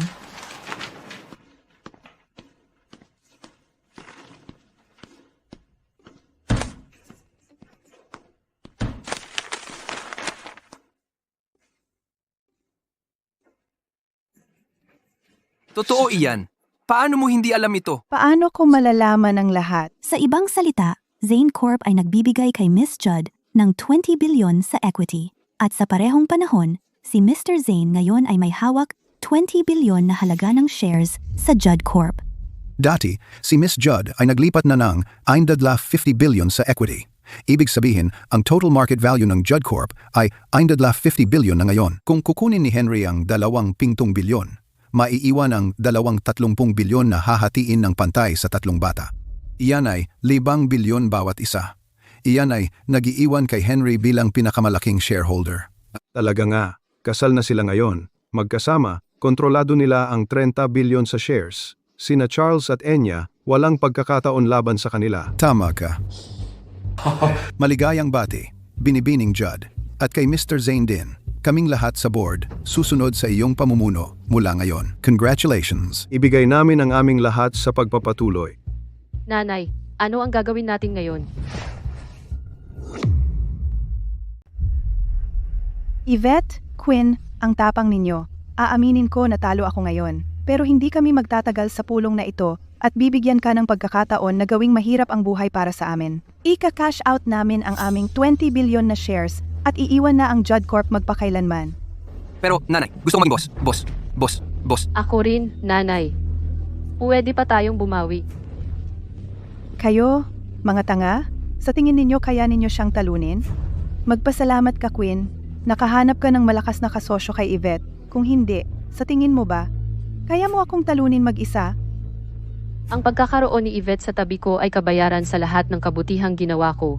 Isang home wrecker na masama tulad mo ay hindi dapat nagsiselos. Tara na. Sino ang nagsabing pwede kang umalis?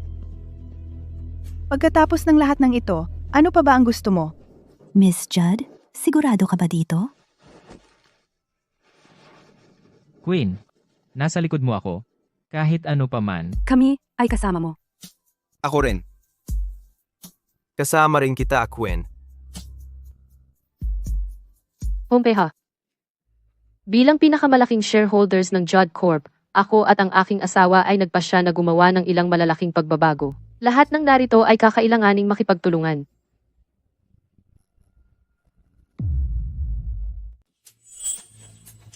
Quinn, ano ba talaga ang balak mo ngayon? Alam ng lahat, ang Judd Corp ay isang nangungunang kumpanya sa industriya ng pagkain. Pagkatapos kong pag-isipan, napagpasyahan kong makipagsosyo sa York Group, isang e-com firm, at sa Wade Corp, na humahawak ng logistics. Ang Judd Corp ang magiging pangunahing supplier nila. At lalawak sa food delivery. Ano? Food delivery? Pero ang merkadong iyan ay sobrang kompetitibo ngayon. Miss Judd, kami ay isang manufacturer ng pagkain. Wala kaming advantage sa larangang iyan. Oo, Miss Judd, mangyaring pag-isipan muli. Desidido na ako. Para magtagumpay ito, gagamitin natin ang ating mga presyo laban sa ibang delivery platforms. Sa susunod na 6 na buwan, maglalagay ang Judd Corp ng 50 bilyon na cash bilang delivery subsidies para makaakit ng mga customer. Quinn, nawalan ka na ba ng sentido common? Ang total market value ng Judd Corp ay 50 bilyon. Gagamitin mo ang 50 bilyon na cash para sa isang price war? Sinusubukan mo bang ibang karote ang kumpanya? Hindi, sinasadya mo ito. Gusto mong mabangkarote ang Judd Corp. Tama. Gusto mo bang ibang karote ang Judd Corp? Baliw ka. Ano bang makukuha mo diyan? Tutol ako sa planong ito. Ako rin. Isang tulad mo ay hindi karapat-dapat maging pangunahing shareholder. Tutol din ako. Lahat, samahan ninyo ako at tutulan siya. May nakakaintindi ba sa inyo ng batas korporasyon? Buhay pa si Mr. Judd, kayo dalawa, at si Miss Judd ay mga shareholder lamang sa pangalan. Wala kayong totoong hawak na shares. Pero si Mr. Zane ay nagmamay-ari ng solidong 50 bilyon na shares. Sa madaling salita, Maliban kung gisingin ninyo ang naghihingalong si Mr. Judd, walang makakapag-overrule sa desisyon ni Miss Judd. Ano? Paano nangyari iyon? Kung magbabankrupt ang Judd Corp sa loob ng 6 na buwan, ang kumpanya ay mahahati at ibebenta upang bayaran ang mga utang nito sa York Group at Wade Corp. Nagpagawa kami ng actuary upang kalkulahin ng tumpak ang mga numero.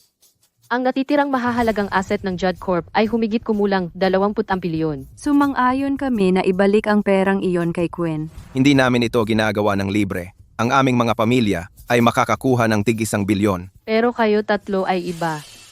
Kayong tatlo ay hindi makakakuha kahit 1 sentimo. Ano? Nanay, Quinn, baliw ka. Talaga. Sisiguruhin mo na hindi kami makakakuha kahit 1 sentimo, kahit na nangangahulugan iyon ng pagkawala ng lahat ng asset ng tatay mo. iniisip ko lang kayong tatlo ginagastos ang 20 bilyon na ninakaw mo sa akin. Sa isang buhay na karangyaan nasusuka ako. Wendy, lagi kang mayabang. Gusto kong malaman mo. Mali ang pinakialaman mo. Hindi. Nanay, Humingi ka ng tawad. Bilisan mo, humingi ka ng tawad kay Miss Judd. Miss Judd, mali ako. Nagkamali ako.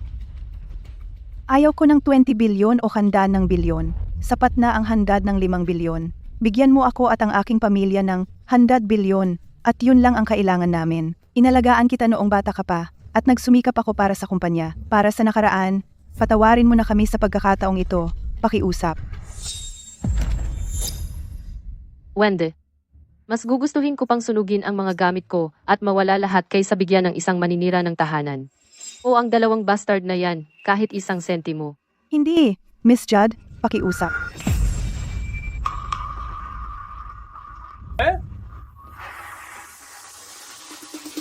nanay.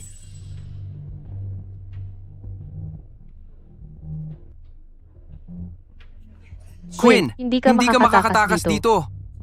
Bitawan mo.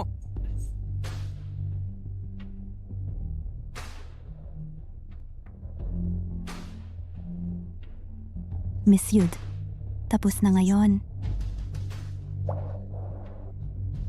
Tapos na. Wow, anong kotse ito? Tatay! Nanay! Hindi ka nagbibiro, di ba?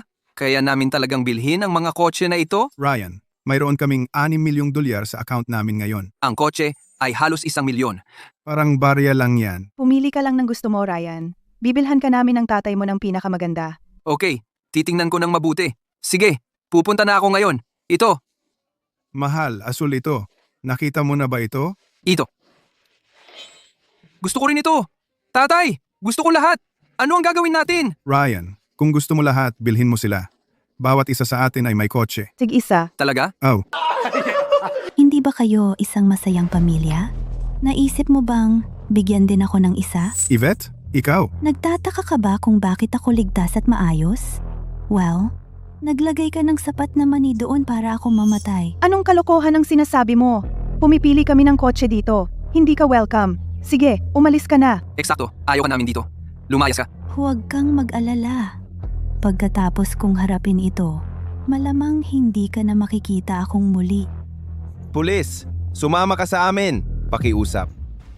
Ginoo, may hindi pagkakaunawaan ba? Sinusunod namin ang batas. Opo, may sinabi ba si Yvette tungkol sa amin? Huwag kang maniwala sa kanya. Nagsisinungaling siya. Tingnan mo ito. Kayo ba ang mga tao sa video na ito?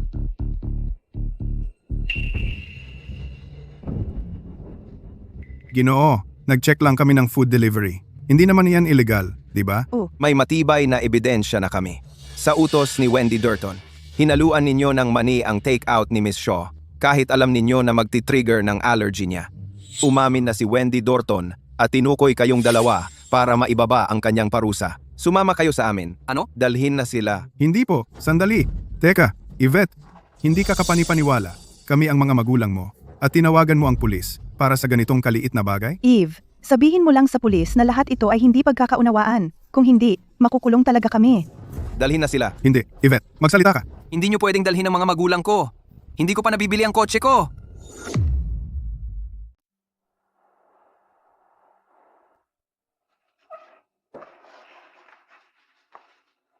Miss Shaw, huwag po kayong mag-alala. Kapag nakumpirma na namin ang lahat, sila ay mapaparusahan ng naaayon. Ang 8 million na natanggap nila ay ilegal na kita. Babawiin din namin iyon. Salamat.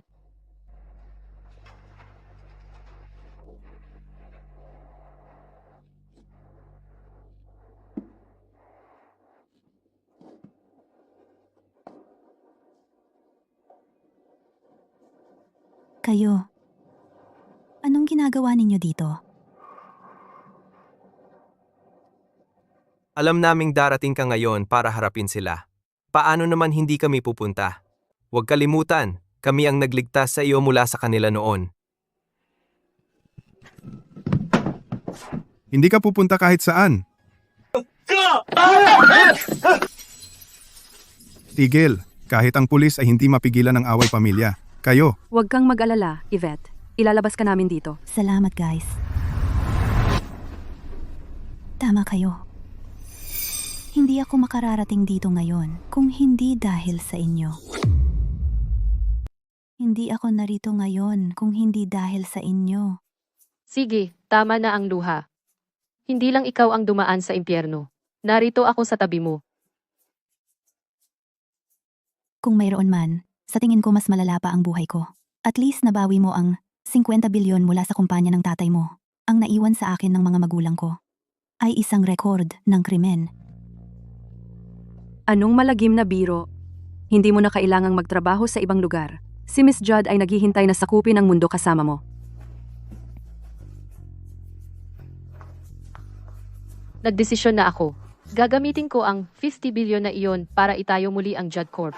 Tatawagin ko itong Queen Corp. Ikaw ang magiging Deputy CEO at Legal Director ko. Doble ang sweldo. Ano sa tingin mo sa 4 milyon kada taon? Salamat, Miss Judd. Pero natatakot ako na kailangan kitang tanggihan.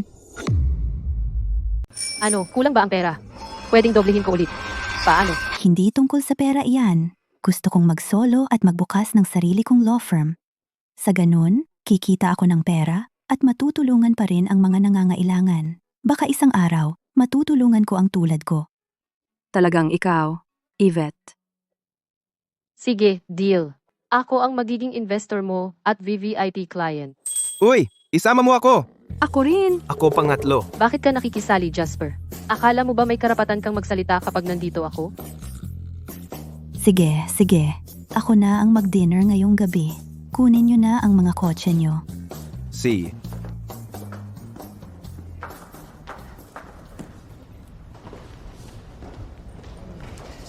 Sumakay ka sa kotse. Si.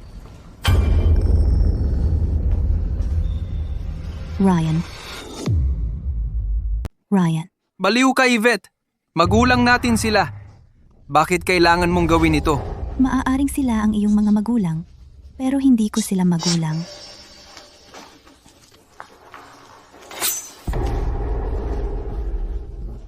Yas. Hindi ba iyon ang pangit na kapatid ni Yvette? May mali. Bakit niya siya hinahawakan? Buisit, bilisan mo. Anong ginagawa mo? Dahil sinira mo ang pamilya namin, babagsak ka kasama namin.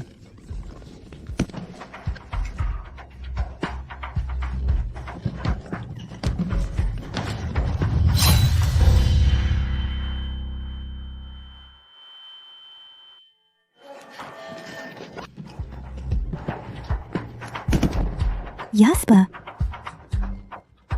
Tatawag ako ng ambulansya. Yasba, Tatawag ako ng ambulansya. Jas, okay ka lang? Konti lang na dugo yan. pwede ka bang magbiro sa dami ng dugo mo? Wala naman itong seryoso. Yvette, natutuwa akong nasalo ko yung tama para sa'yo. Simula nang bumalik ka, ang liwanag mo.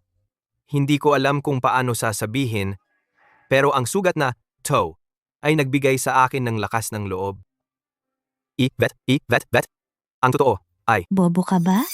Sino ba naman nagkukumpisal sa ganitong oras? ikaw. Alam mo, Matalino akong babae. Paano ko hindi malalaman? Anong ibig sabihin yan? May gusto si Jasper kay Yvette. Miss Judd, tignan mo naman ang sitwasyon. Lumayo ka sa akin. Tumahimik ka.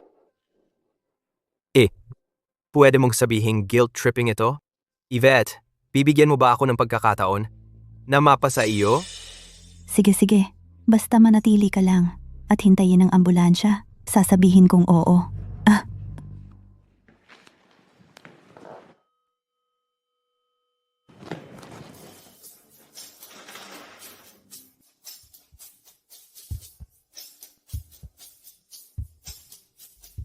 Ang mga psikologo ay nagtataguyod na kung malalaman mo ang gawin ng isang tao, gusto at init ng ulo, makapapasok ka sa kanilang puso. Dati akong sumusunod sa patakarang iyon. Pero pagkatapos makilala ang mga taong ito, napagtanto kong mali ang mga psikologo. Ang mga maliliit na bagay na iyon ay maaaring magdala sa iyo sa buhay ng isang tao. Ngunit ang katapatan, kabaitan, at pag-ibig lamang ang tunay na makakapasok sa puso ng isang tao. Ako si Yvette. Ito ang kwento ko. At kung naramdaman mo na ang pagkawala o kawalan ng pag-asa, sana makatulong din ang kwento ko sa'yo.